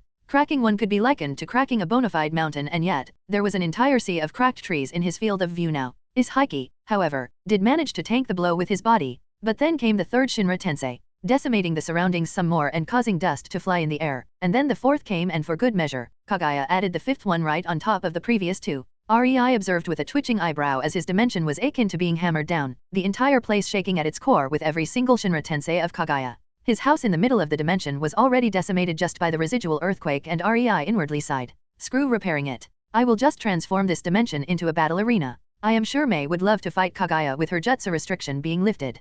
Thanks to the abundant nature energy, the land and trees would repair themselves and regrow extremely quickly, so even if it was destroyed on a regular basis, it wouldn't matter. Maybe it would even be beneficial for the dimension if a strong chakra residue, especially Kagaya's, was fed to it so often. Kagaya cheerfully laughed, extremely happy that she could finally just let go and mindlessly use her full power against somebody that is not REI. This was actually very fun. Sparring against REI was annoying. Even if she used her full power, his damn sealing arts had her restricted to hell in 10 seconds flat. It didn't matter he was several magnitudes weaker than her when he could just wrap her in so many restrictive seals that her power level dropped even beyond him. Kagaya's palm was pointing towards the ground where Ishiki was as she was about to joyfully send another Shinra Tensei at him because she felt like it, but abruptly, despite the dust cloud covering him, Kagaya's eyes could clearly see him whip a. Kagaya jerked her body to the side, a black rod coming out of her sleeve as she quickly grasped it and pushed it in front of him into a guarding stance just as a massive black rod of the size of a tree trunk, created and enlarged by Ishiki, almost rammed into her, well, whole body, really. She barely managed to block it, in disbelief at how stupidly fast the rod was as she was slightly pushed back by the sheer momentum and weight behind the impact. Something so big had no right to be so fast? Kagaya's eyes narrowed in contemplation. I see. Enlarging objects and making them selectively ignore some disadvantages of their size. That's Ishiki's power. Before his attack, she had seen Ishiki create a normal-sized rod and hurl it at her with all of his physical strength behind the throw, causing it to gain insane speed. Only thanks to her Rincharingan's slowed perception did Kagaya have a brief split of a second to realize the rod was enlarged mid-flight. The tip of the black rod was bigger than her body so it would really slap her out of the sky like a fly if it hit her. Kagaya pushed a bit more strength into her arm with her own small black rod and she swatted the massive tree trunk-like rod of Ishiki to the side, instantly having to sidestep to the right, deflecting another, smaller than normal, black rod aimed at her heart. Ishiki used Kagaya's momentary distraction from having to deal with the two black rods he hurled at her and leaped forward, straight at Kagaya. Kagaya's black rod was still in the deflecting motion, away from her body and it was obvious she would be unable to use it for blocking or counter-attacking in time as Ishiki's fist neared her chest. Just as he planned, Ishiki's attack was pulled off successfully and he inwardly smirked as he saw he had a free path to Kagaya's chest, but in the next split of a second, Kagaya moved her free hand and Ishiki inwardly scoffed. It was he who spent millennia on body enhancement. There was no way she could. Ishiki's punch was barely caught by Kagaya's left hand an inch from her chest as her fingers wrapped around his fist as her body was once again slightly pushed back, making her cough a bit of blood due to the resounding shockwave from the meeting of their hands that hit her unprotected chest point blank. As the shockwave spread, it made the trees in the distance violently creak and furiously shake all the while it created a new deep crater under them despite them being high in the sky. The bones in Kagaya's hand instantly shifted the second Ishiki's hand met hers, tearing themselves free from her skin and ripping into Ishiki's arm, creating large smoking gashes in his forearm as they tried to disintegrate his body. Her fingernails blackened and sharpened as she viciously dug her fingers into his, intending to sever at least some of them. Ishiki had only a second before his arm started to be shredded by Kagaya's bones and he instantly yanked it back, kicking the air under him to create a distance between them, ripping chunks of his flesh out of his arm in the process because of the sharp Kagaya's bones. Only now he felt the invasive energy injected into his arm by Kagaya's bones and it spooked him out at how much of his chakra it took to counter. His body might have been too strong to be directly disintegrated but it still cost a lot of chakra to counter it. He instantly realized the melee fight was disadvantageous for him because Kagaya could just outlast him thanks to this ability of hers. Kagaya smirked at Ishiki. She had forcefully closed her hand just as he was pulling away, and now she opened it, making a show of dropping several of his fingers she managed to rip out at that moment. While that was going on, the bones sticking out of Kagaya's hand, wrist, and forearm started to slowly sheath themselves back into her flesh, leaving only unmarred white skin when they were done. Kagaya opted to do this little provoking show instead of pursuing and pressing Ishiki with a follow-up attack because she needed a moment to heal her inward injuries too. That friggin' shockwave produced by the force of his blow was damn powerful and her left hand was creaking and painfully stinging as she moved it despite it having full bone coating under her skin just as she blocked Ishiki's blow. I was careless. Kagaya inwardly frowned, in contrast to her outward calm and provoking smirk. If that landed on my chest, he could cause severe damage. She realized with dissatisfaction while already growing her bone armor under the skin of her whole body, especially her chest. Sure, a blow like that would not cause her defeat but healing a shredded heart and lungs would be troublesome. Not to mention how utterly humiliating it would have been, having her breasts be blown to smithereens right in front of REI and having to regrow them. Her womanly pride would have taken a massive hit. Ishiki frowned as he saw his fingers falling through the air, but he didn't dare to follow them with his eyes, keeping them fixed on Kagaya. His hand missed several fingers and his forearm sported massive deep gashes but it was of no consequence. Kagaya's bones couldn't fully penetrate his tough body. The gashes were only surface wounds that didn't manage to reach bones and his fingers could be ripped out only because they were fundamentally weaker compared to other parts of his body due to their smaller size. It didn't matter anyway. Ishiki pushed his chakra into his injured hand, blowing away Kagaya's residual chakra and then he added some more of his chakra and his arm and fingers started healing and regrowing at a visible pace. 2 seconds later, his arm and hand were as good as new. What did make Ishiki frown deepen, however, was Kagaya's slow transformation that was happening right in front of his eyes. Her armoring herself up did have several outward signs. Bony horns sprouted from the sides of her head, curving themselves into an intricate shape. The fingernails on her other hand also blackened, elongated and sharpened, giving Izhaiki an uncomfortable feeling as Kagaya's disintegration ability was highly concentrated in her fingernails now. Her skin became even whiter, if that was even possible, and with his special eye, Izhaiki could clearly see Kagaya's chakra seeping from the bones underneath her skin into the said skin, hardening it to an insane degree. If before Izhaiki was reluctant to go into melee against her because of her disintegration ability, now he was downright afraid to approach her at all. She was a moving and fully armored fortress of deadly bones capable of sprouting from any place on her body, reinforced by hardened skin, adding even more defense on top of her bone armor. Yet, her outward appearance deceptively barely changed. Izhaiki pursed his lips in distaste. This might be harder than I initially thought. But he regretted that thought a second later when around Kagaya, two moving black globs appeared, twisting and squirming before they hardened into two small balls reminiscent of the black rods.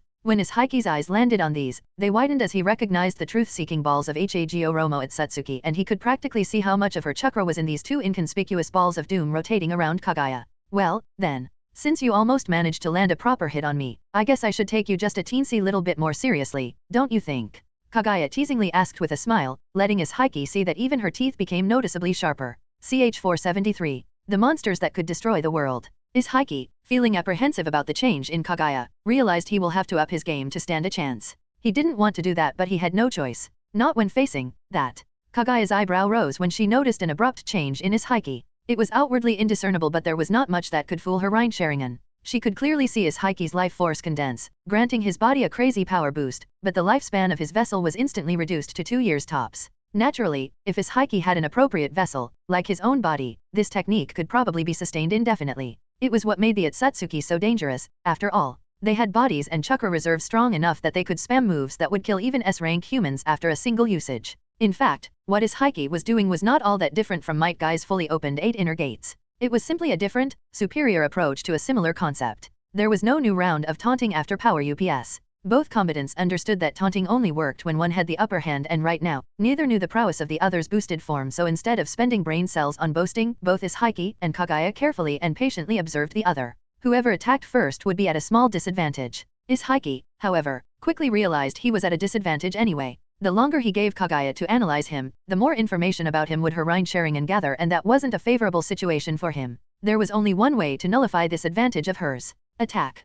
Kagaya barely managed to shift one of her truth-seeking balls into a shield to block the shockwave full of pressurized air thrown in her direction by Izhaiki's punch. In retaliation, she shaped the other truth-seeking ball into a spear and shot it at Izhaiki. The winds furiously picked up, the air pushed away and uncontrollably mixed by the shockwave rushing through it. The ground was not spared the catastrophe either, as it heavily shook when Kagaya's spear hit where Izhaiki stood just a second ago. Trees in the distance started falling down, uprooted by the shockwave and the massive cracks in the underground created by the impact of Kagaya's truth-seeking spear. The whole dimension was quivering under the massive pressure of Kagaya's and Izhaiki's chakras, and the fight between them was yet to start in earnest. Kagaya spread her arms in front of her, her palms facing forward, and balls of black and red chakra started to gather in front of them. In a matter of milliseconds, a house-sized Baijuodama was formed, instead of the usual purple coloration gaining more celestial white due to the influence of Kagaya's denser chakra. Izhaiki widened his eyes and instantly started to gather the life force around his palm, not having enough time because Kagaya was simply too fast. The Baijuodama took barely one breath of time to reach him, but he was barely in time.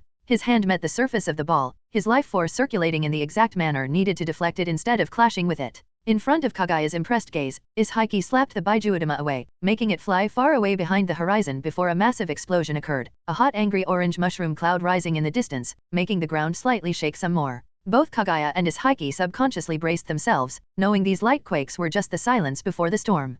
Kagaya from her position high in the sky could clearly see how something akin to an invisible force was mowing down the nature chakra-enhanced trees as if they were just grass, slowly rushing towards them. Then 5 silent seconds later, the shockwave reached them and Kagaya stood her ground, not budging even an inch from her position in the sky while her hair and clothes wildly flailed in the wind. Izhaiki's body was buckling, his feet digging into the ground as the shockwave swept over him, trying to force him to move while destroying everything around like some kind of invisible tsunami. The shockwave passed and the world quieted down once again, both Kagaya and Izhaiki uncaring, as if the country-destroying force they had just resisted was nothing impressive. And it really wasn't, as Kagaya was already charging another Baijuodama while Izhaiki sprang forth, leaping in her direction. Rei watched with fascination as the two Otsutsuki wrought destruction and desolation upon his realm, wincing every time another patch of his forest disappeared.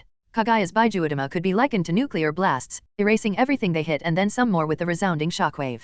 Kagaya's Shinra Tensei was no better, flattening everything in its path. As Heike shrugged whatever was thrown at him by the virtue of his physical might alone. And the land in Rei's dimension was slowly crumbling apart. Rei was safe in his space protected by seals from which he observed the epic battle. No attack of theirs could reach him since he made sure to spatially separate his hideout from his dimension much like Obito liked to do with his body in battle. In a way, Rei still was and was not present in the space of his dimension. The only way to reach him was by using spatial abilities, and while both Kaguya and Heike had a shitload of those, the space lock on Rei's dimension was so tight that neither of them could use even their basic space-related abilities. As such, Rei was safe by default. Not because he was strong enough, but because he was smart enough to set up countermeasures that left them no way of hurting him. Thanks to that, Kaguya could completely let loose, not fearing injuring Rei at all. And sage was she letting loose. The trees in Rei's dimension were 100 times bigger than the trees in Amazon forest, and the forest in Rei's dimension was 20 times as big as Amazon forest. As his dimension slowly grew, so did the forest due to the overabundance of the nature energy, and somewhere along the road, it became as big as an entire continent, full of massive overbearing forest. And yet, with another flick of Kaguya's wrist, a full 1/10 of the forest was flattened as the gravitational pressure descended upon it. A Shinra Tensei so strong it could erase an entire country, and Kaguya was not even winded as she threw another one of those at his Heike, who tanked it point blank, barely faltering before once again sending a punch in her direction, sending enough force at her through the air that a city would be destroyed if it landed in the middle of it. The surroundings were drowned in the deafening symphony of booming explosions, roaring earthquakes, and whistling rushing pressurized winds, Rei's dimension resembling more apocalypse, with the previously lush and green ground now starting to resemble molten rock, and fires from the explosions spreading far and wide while smoke reached the heavens in uncountable places all over his dimension. Rei could only observe with a wry grimace, fully understanding why Kaguya gained the moniker of goddess all those years ago. She could destroy the world thrice over and call it a warm-up exercise. It was not something a person could believe without seeing it firsthand. The pressure in the air was starting to grow heavier and heavier with every clash of the two Otsutsuki as their chakra filled it. His Heike was not as destructive as Kaguya, but his resilience was not any less impressive. The man had a physique strong enough to swat Baijuyu like flies. A physique so strong that even Might Guy would shed manly tears of unyouthful jealousy upon seeing it. But because of his limitations and focus on the body rather than techniques, his destructiveness suffered a great deal. In fact, Kaguya was the reason why 90% of Rei's dimension was erased of all semblance of life after but 10 minutes of the fight. Area 3 times the size of elemental nations was destroyed in 10 minutes by her. As yet another decimating blast of force swept through the dimension upon the clash of Kaguya's Shinra Tensei and his Heike's punch, Rei's determination to never let any other Otsutsuki find his planet, or even his solar system, became stronger. He didn't want nor need a clan of planet busters coming to his world. Yes, he could fight Kaguya. He could beat Kaguya. In fact, he won all their spars so far. But in all of those, he never once let her get going. This was the first time he witnessed her true prowess, because he always restricted her with his seals before she could start throwing dangerous techniques around.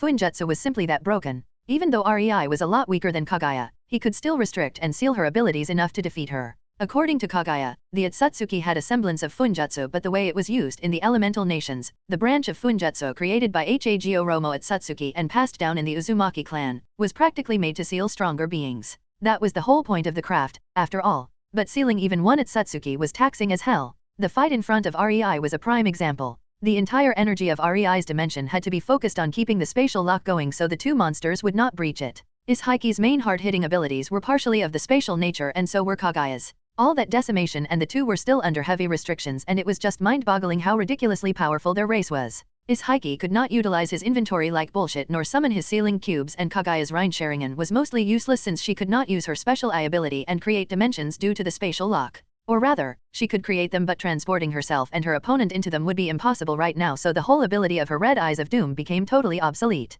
That's why she was spamming Shinra Tensei as if possessed. Kaguya's dimensions were simply broken beyond belief, and Rei believed it was Heike's fortune that the spatial lock was in place. Sure, it was to prevent him from fleeing, but the capability to create a completely new dimension on the fly notwithstanding, Kaguya was basically the god in her own dimension. Her Rinesheringen ability let her dictate literally everything in her dimension, and the whole dimension just bent over for her desires. As the dimension creator, she had supreme control of everything that originated from it. It was why Rei was not awed at the prowess of his little rabbit as he watched her wreak havoc all over his realm. This was nothing compared to what she could do with her Rinesheringen special ability. This was the reason why Rei would rather cloak and hide his planet than try to prepare for the Otsutsuki invasion. He had no idea what other busted abilities the other Otsutsukis had, and from the little he knew, Kaguya was simply special, but that didn't mean he would drop his caution.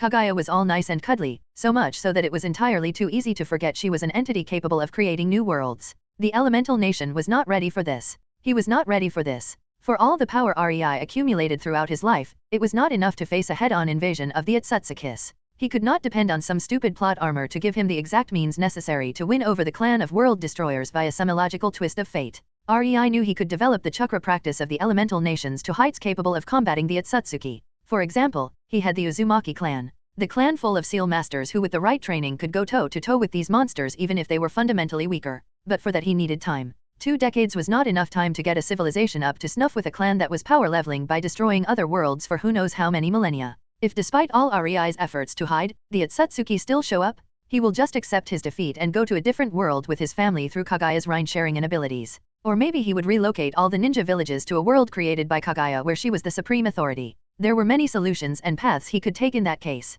But until then, he was not giving up on his world, his village, or his accomplishments. Not just yet. CH-474 Spiritual Seal. In the last 6 hours of their fight, Kagaya gradually stopped haphazardly throwing big moves at him and their battle entered a more up and personal stage where Ishiki definitely held an advantage over Kagaya in the physical aspect. Unlike her, he was experienced in hand-to-hand combat techniques, and now that he was aware of her disintegration bones, he took great care to avoid it. But Kagaya had her own strengths. For the nth time, Ishiki tried to land a punch on Kagaya, only for a massive gravitational force to smash into him, staggering him and interrupting his attack, giving Kagaya enough time to get out of his range. Ishiki inwardly cursed. This fight was beyond annoying for him. He was clearly physically stronger in all aspects except for physical endurance because of her bone armor, but he could not land a hit on her. Creating a black rod, Ishiki pressed on and tried to follow up with his offensive, only for Kagaya to whip out her own black rod and clash with his, sending a shockwave throughout the surroundings. They exchanged a quick flurry of attacks and parries before they finally took a distance from each other again when seeing it go nowhere.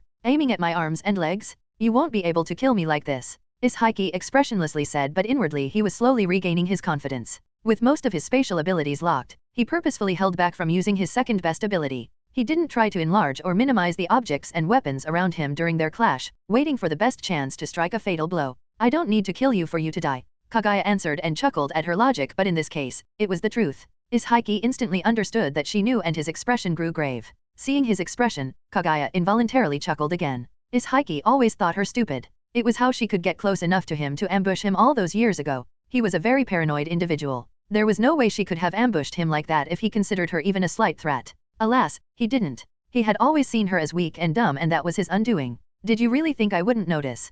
Kagaya raised an eyebrow at Ishiki, not knowing if she should be amused or insulted. The more I injure you, the more you are forced to heal, the quicker will the life force of your current vessel deteriorate. In the end, you will die anyway. It's just a question of time. Ishiki narrowed his eyes. I won't die, he flatly said. It could be taken as a useless bravado and Ishiki probably wanted Kagaya to take it as such. After all, the truth was often the most unbelievable thing, but unfortunately for him, Rei made sure to share some intel about him. Intel even Kagaya was not aware of, despite their long-time cooperation. Ah, you mean the little technique that allowed you to survive my ambush all those years ago, huh? Kama, or whatever is its name. Kagaya smugly asked, and this time, Ishiki's worry really showed on his face. Kama was something he kept hidden at all costs. It was his way to be reborn and he never shared its real purpose with anyone, so he had no idea how Kagaya could know about it. While he was inwardly freaking out, Kagaya decided to mock him further. It was hard to get the ever-logical Ishiki out of his pace, so she enjoyed having the upper hand for the moment. Well, how convenient that my partner had deployed spiritual restricting seals all over the place. No, she innocently stated, knowing full well it would sound like a death sentence to Ishiki's ears. Kama sounded like a mysterious and overpowered technique. The ability to cheat death and be reborn in a previously marked vessel after being killed. It was really special. But just like Kagaya's Rhine Sharingan's special ability could be for the most part made obsolete by Rei's simple spatial lock, her beloved sealing arts had a perfect answer for Ishiki's technique too. Apparently, Rei's research into the more spiritual aspect was not just a coincidence, and the fact he could grant Kagaya her meeting with her long-deceased foolish son was not the actual final goal, but rather just a nice side effect. Kama's description made it out to be some kind of wondrous ability where the user died in one place and could be reborn in a different vessel in another, but nothing that seemed magical at first glance in this world was actually so simple.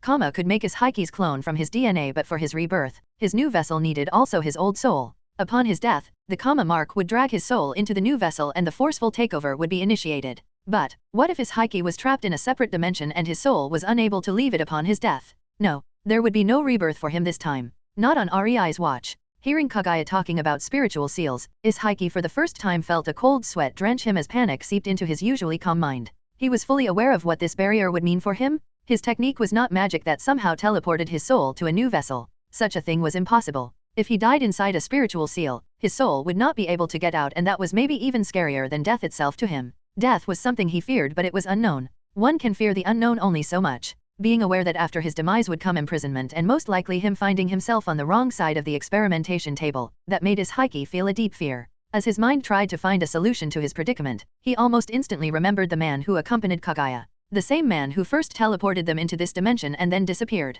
Izhiki didn't put much importance on the man. It was just a human and compared to him, Kaguya seemed like the bigger threat. Izhiki didn't have the leisure to spare on some worthless ant. He only now realized what a massive mistake that was. The man was obviously a seal master and this partner Kaguya was speaking about. I need to find and kill him or I will really be finished here. Izhiki thought in dismay, and at that moment, his mind was made up. Not bothering to pay more attention to Kaguya than strictly necessary, Izhiki spun on his heel and ran away from her under her baffled gaze. He had more important things to do than fight with her. Namely, he had one human that needed killing. Kaguya watched Izhiki's retreating back with a mix of bewilderment, disbelief, and amusement. It didn't take a genius to realize what he wanted to do, but the idiot clearly didn't realize I am not the most dangerous person in this dimension. She chuckled and shook her head. For a moment, she considered attacking him since being ignored like this rubbed her the wrong way, but then she remembered all the humiliation she suffered under REI's seals and decided that Izhiki needed to be brought down a peg or 10. No matter what she would have done to him could compare to how helpless REI would make him feel with his seals.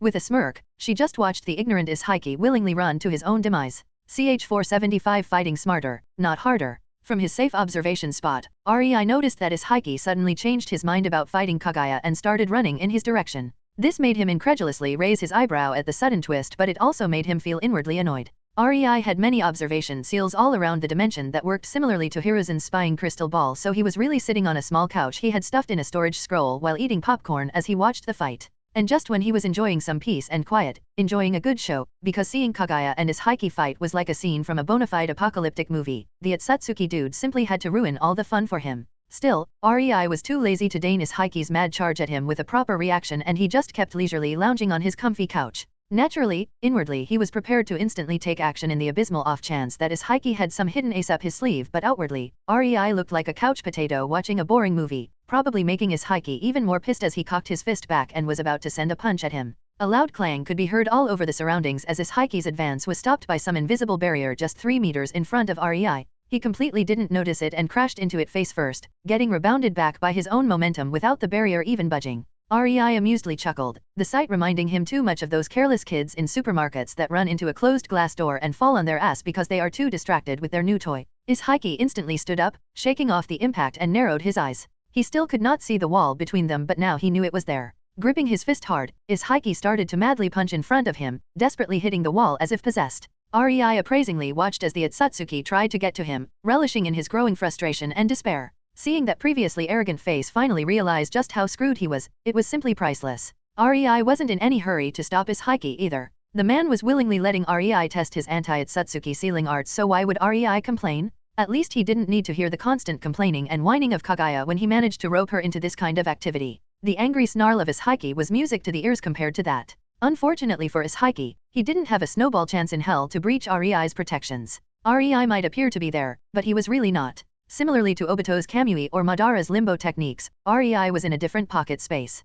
This pocket space was simply close enough to his dimension that he was visually present, but he was not really there. Izhiki tried to move around the barrier and find a weak spot too, but it was useless. What he was hitting was not a barrier at all. It was the edge of the dimension itself. It was the place in which the pocket space where REI was hiding and his dimension were meeting. The rift between them was held open by REI's seals, since it was unnatural for the dimensions to be open and only REI's seals were keeping it open. But the kicker was that despite this, the dimension being open, the spatial edge was nigh impenetrable, hence why REI used it as a defensive means. To reach REI with his attacks, Izhiki would need something capable of breaching space itself. Technique or ability, but physical strength was not good enough. The guy could be capable of busting a country with a punch or destroying a chunk of moon, but he would still be unable to breach space. The simplest comparison was the water walking technique. It didn't matter how many times one punched the tree, he would not be able to walk on it. To walk on it, one had to use specific techniques to get the desired results. REI had fun watching Izhiki in his berserk state, putting his all into punching and kicking the edge of the dimension, yet not causing it to even slightly budge.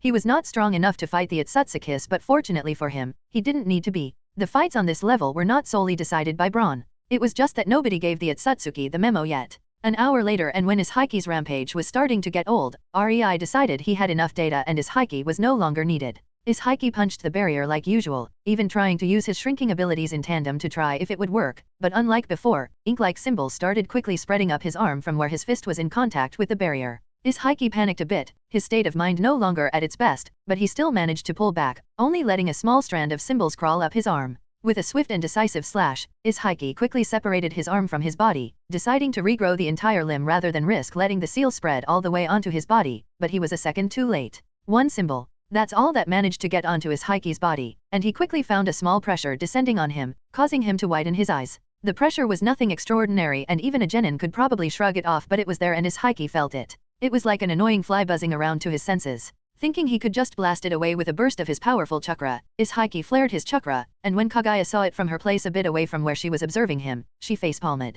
That was his first and last mistake, she dryly thought, giving Izhaiki's back a deadpan look. She would have known. After all, she fell for the same friggin' trick. Instead of the weakened seal being blasted away with a powerful surge of the chakra, the seal started quickly feeding on Izhaiki's chakra, and the more he flared it, the more the pressure on him increased. What the hell is this? Izhaiki frantically exclaimed, flailing his arms as if trying to shake off the ever-increasing pressure. From the weight capable of restraining genin it quickly grew, shooting past jonin level restrictions all the way to cage level and then some. Soon enough, when the pressure stopped growing, Izhaiki was panting but he still stood upright despite the strain the seal put on his body, and REI nodded in satisfaction. This was the limit of his seal. It didn't exactly squash Izhaiki like a bug bat, for now it sufficed. REI whipped out a small notebook and started writing his ideas for improvement, giving Izhaiki a few seconds to get a breather. When he was finished with his notes, REI raised his head and looked at Izhaiki, giving him a pleasant smile as he finally decided to answer. That, my dear ignorant guinea pig, is one of the many, many seals I need you to try for me. Now then, shall we continue?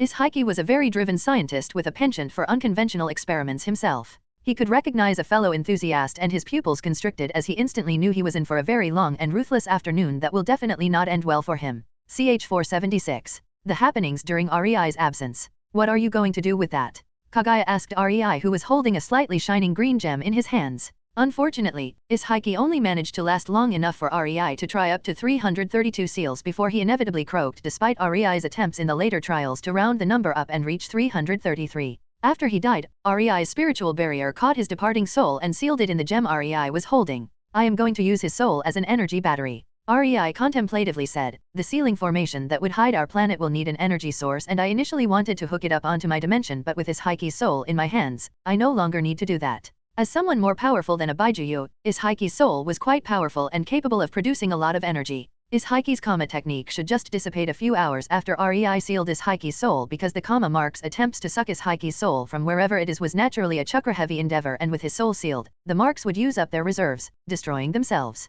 At that point, REI could release Izhaiki's soul and it would simply return to the cycle of reincarnation. But why would he do that? As a punishment for the sin of living on REI's planet for 1,000 years, plotting its demise, and not paying taxes, REI decided Izhaiki would work even after his death to pay everything he owed him back. And from REI's very quick mental calculations, he decided that Izhaiki's soul was in for at least a few thousand years of forced labor. But after that, REI would be extremely glad to release him, depending on his behavior. If he is a good boy and helps people out of his own volition, REI would naturally release him sooner. Lucky him, huh? Not that a soul sealed in a gem could actually do anything, so, sucks to be him too. Huh. That's harsh. Kaguya admitted, but inwardly, she was quite satisfied with Izhaiki's punishment. The guy did intend to sacrifice her to the god tree, after all. Harsh. REI snorted, he shouldn't have come to my planet with the intention to cause chaos for his own benefit here. This is my turf, he said, almost indignantly. He was here before you were even born, though. Kaguya teasingly reminded him, giggling when REI's eyebrow twitched in irritation.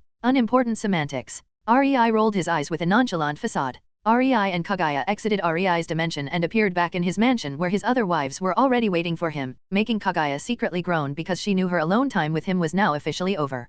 Coming in, REI and Kaguya discovered only Tsunade and Mei lounging by the hearth in the living room and talking. When REI and Kaguya walked into the living room, the two women stopped talking and turned to them. Oh, hello. You took your time, Tsunade teasingly said, giving Kaguya a wolfish grin.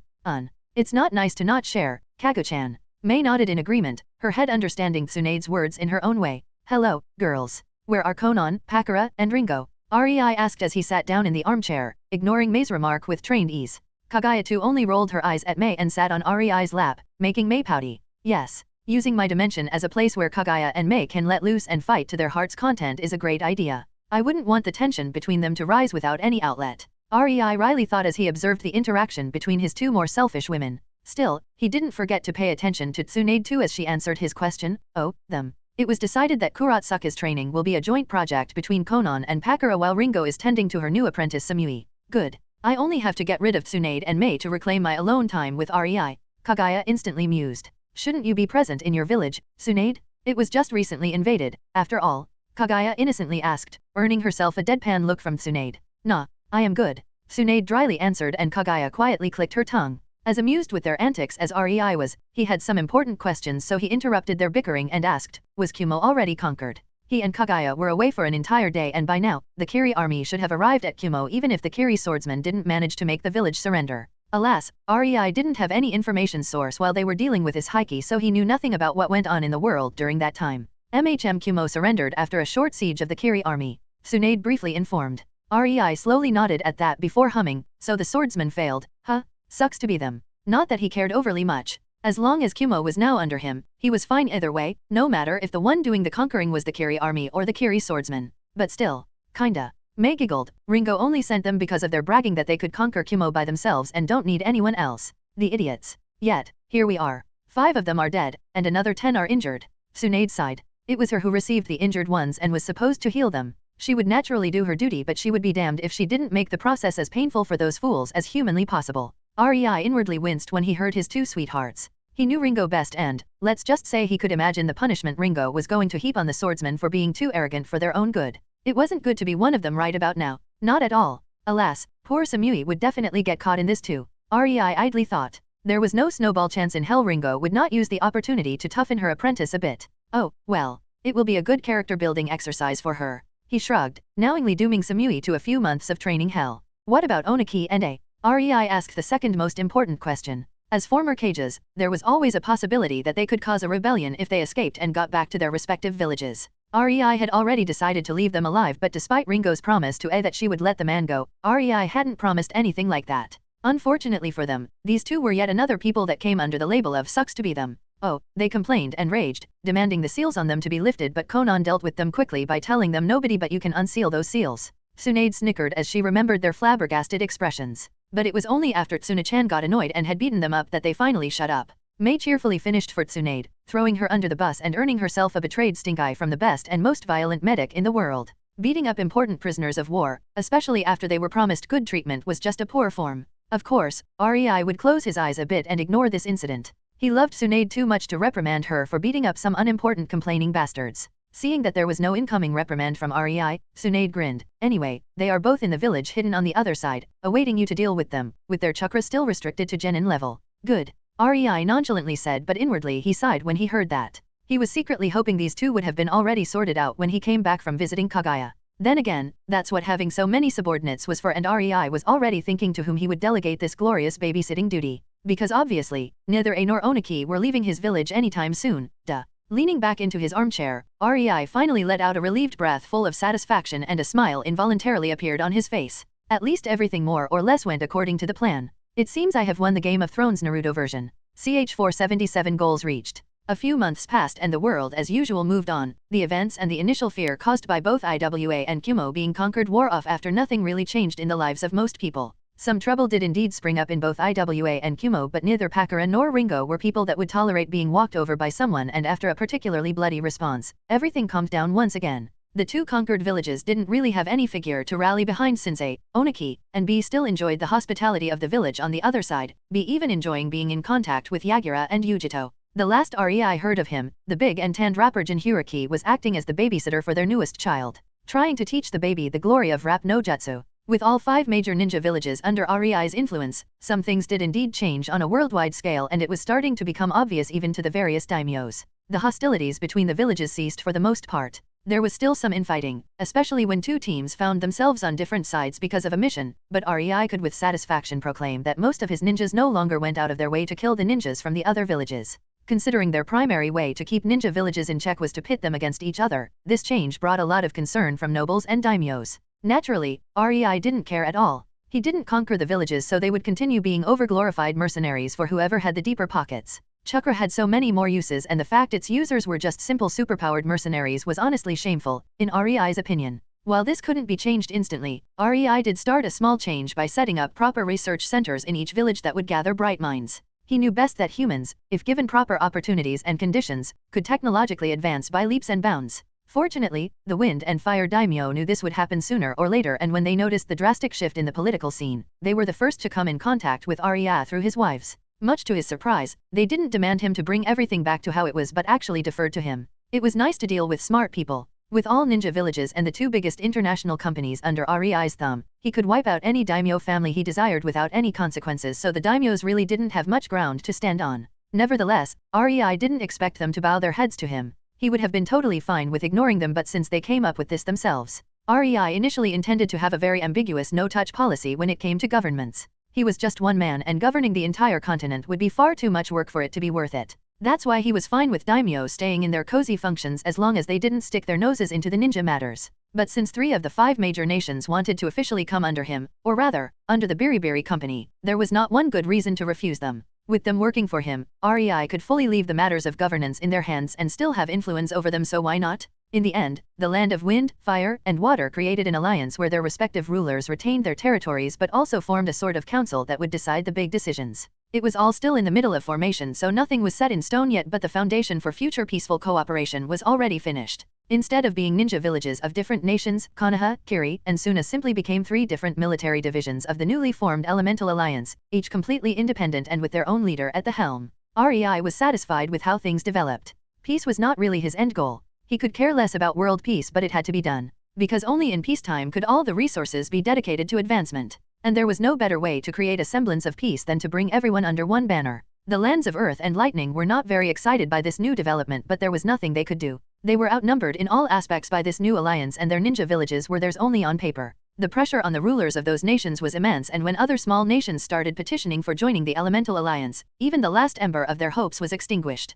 Their joining was just a question of time. REI and Konan were standing in a vast expanse of rocky barren land on the moon. The only sign of human intervention in the surroundings was the ceiling circle carved into the rocky surface for several kilometers in radius. We are finally finished. Konan sighed in relief, fed up with carving seal after seal, every day of the week. Honestly, at this point, she would take paperwork over this any day. Just the thought that REI loved doing this kind of stuff was making her dizzy. It took a while. REI nonchalantly answered. Unlike Konan, he mostly felt satisfaction and slight weariness at the repetitive work, rather than annoyance. A while? It took us months. Konan indignantly exclaimed. When she agreed to help REI with his new project, she didn't think she would be spending most of her time for the next few months carving into a rock with kunao. Hell, they couldn't even use jutsus for this because apparently, this was really delicate work. Stupid REI and his excuses for why she couldn't blast this all to hell. REI gave the indignant Konan a gentle smile and said, "Thank you." It served to calm her down a bit as she couldn't stay angry at him when he showed his gratitude. Konan huffed and looked away, but after a few moments of silence, she glanced at REI and reluctantly spoke. "Are you going to start it?" REI blinked, and pointed at the center of the ceiling formation near him. Konan saw the gem containing his Heiki's soul there, already melded to the ceiling formation, which meant, "Wait, that's it?" Konan incredulously asked. "I haven't even felt it starting." She was flabbergasted. Shouldn't a seal capable of hiding an entire planet be, she didn't know, grander, perhaps? More oppressive? That's kinda the point. REI shrugged and put his arm around Konan. "Don't worry. It's working properly." The whole ceiling formation was a bit exposed, but that was unfortunately necessary. It wouldn't have worked if it was hidden on the moon, instead of being on its surface. REI made sure there were many seals safeguarding it, and this was the best he could do anyway. With this ceiling marvel that used all of his vast ceiling knowledge, he reached his ultimate goal, and the planet was finally hidden from the Otsutsuki. He could finally live in peace and have his much-deserved worry-less vacation. So, what now? Konan asked, raising her head to look REI in the eyes. She was perhaps one of the very few people who knew how much effort he put into this project. Now that it was done, she was interested if he had something else planned. Now, REI chuckled and pulled her into a loose embrace. "I guess now I can finally fulfill the desire you girls have in your hearts." REI's words came like lightning from the clear sky for Konan, whose eyes widened and her mouth opened in shock. It took her a few moments, but eventually, she managed to recollect her wits and she quietly asked, a twinge of hope in her tone, "You mean?" REI sweetly smiled at her and put his forehead against her. "Yes. I think it's finally time to make a proper family with you." Ch478 Epilogue. 50 years passed and no Otsutsuki reared his ugly head, making REI assume his plan to conceal his planet worked flawlessly. Funnily enough, both Boruto and Himawari were born to Hinata and Naruto, but these two were their 3rd and 4th child. After being trained by Anko, Hinata knew what she wanted and had the guts to take it. Naruto, the lucky bastard in more ways than one, frequently thanked the sage for having the Uzumaki stamina. Honestly, in the end, Naruto didn't become Hokage. Instead, he focused on his family. His dream of becoming Hokage stayed just that. An unfulfilled dream. Not that Naruto cared overly much. Last REI heard, he was happy with his life, and his big family. Sasuke surprisingly married Tenten, and at their wedding, REI saw why. The girl had a quite pretty face, and once she lost the mousy hairstyle, she was fairly beautiful. Plus, her serious attitude undoubtedly appealed to the Uchiha. Alas, lucky him that he didn't need to recreate the Uchiha clan. The stabby weapon mistress gave him an ultimatum quite early on in their relationship, stating that she would not be used like some breeding sow. 2 kids were her maximum, and her words came true. Then again, knowing that his clan partly survived the massacre seemed to take away a lot of Sasuke's burden, so he was fine with Tenten's wishes. They were quite happy together. As for Sakura, she became Kurene's, the 6th Hokage's, apprentice. Becoming an adult made the Pinkette calm down and take her kunoichi life seriously. Fast forward 20 years and the girl became the 7th Hokage at the ripe age of 30, serving in the position to this day. That was one thing even REI couldn't foretell, but it somehow did happen. Weirder things happened. During these past 50 years, REI had his work cut out for him. He thought that finally preventing the Otsutsuki invasion would mean a nice peaceful and quiet life for him, but alas, he was totally wrong. It started slowly, all of his girls getting pregnant, and then the horror began. Despite being a master in the sealing arts and de facto the secret ruler of the world, REI had no way to avoid the sleepless nights and the terror of the new parenthood. Oh, he definitely tried to make his word easier by creating some seals, but he quickly understood that freeing Kaguya was easy compared to being a father and taking care of 7 newborns at the same time. The woe was him. But it didn't end there. Apparently, one child was too little for his girls, and every single one of his wives wanted to continue doing her womanly duties. They wanted to have more kids, and during these times, REI fully understood why harems went out of fashion. He had seen hell. Unfortunately, he loved them too much to tell them no, and he cared too much about every single one of his children to ignore them. So, the next 50 years were very busy and seemed almost unending to REI. Complaining aside, it wasn't all bad. REI was actually happy with his life and the experience of having kids.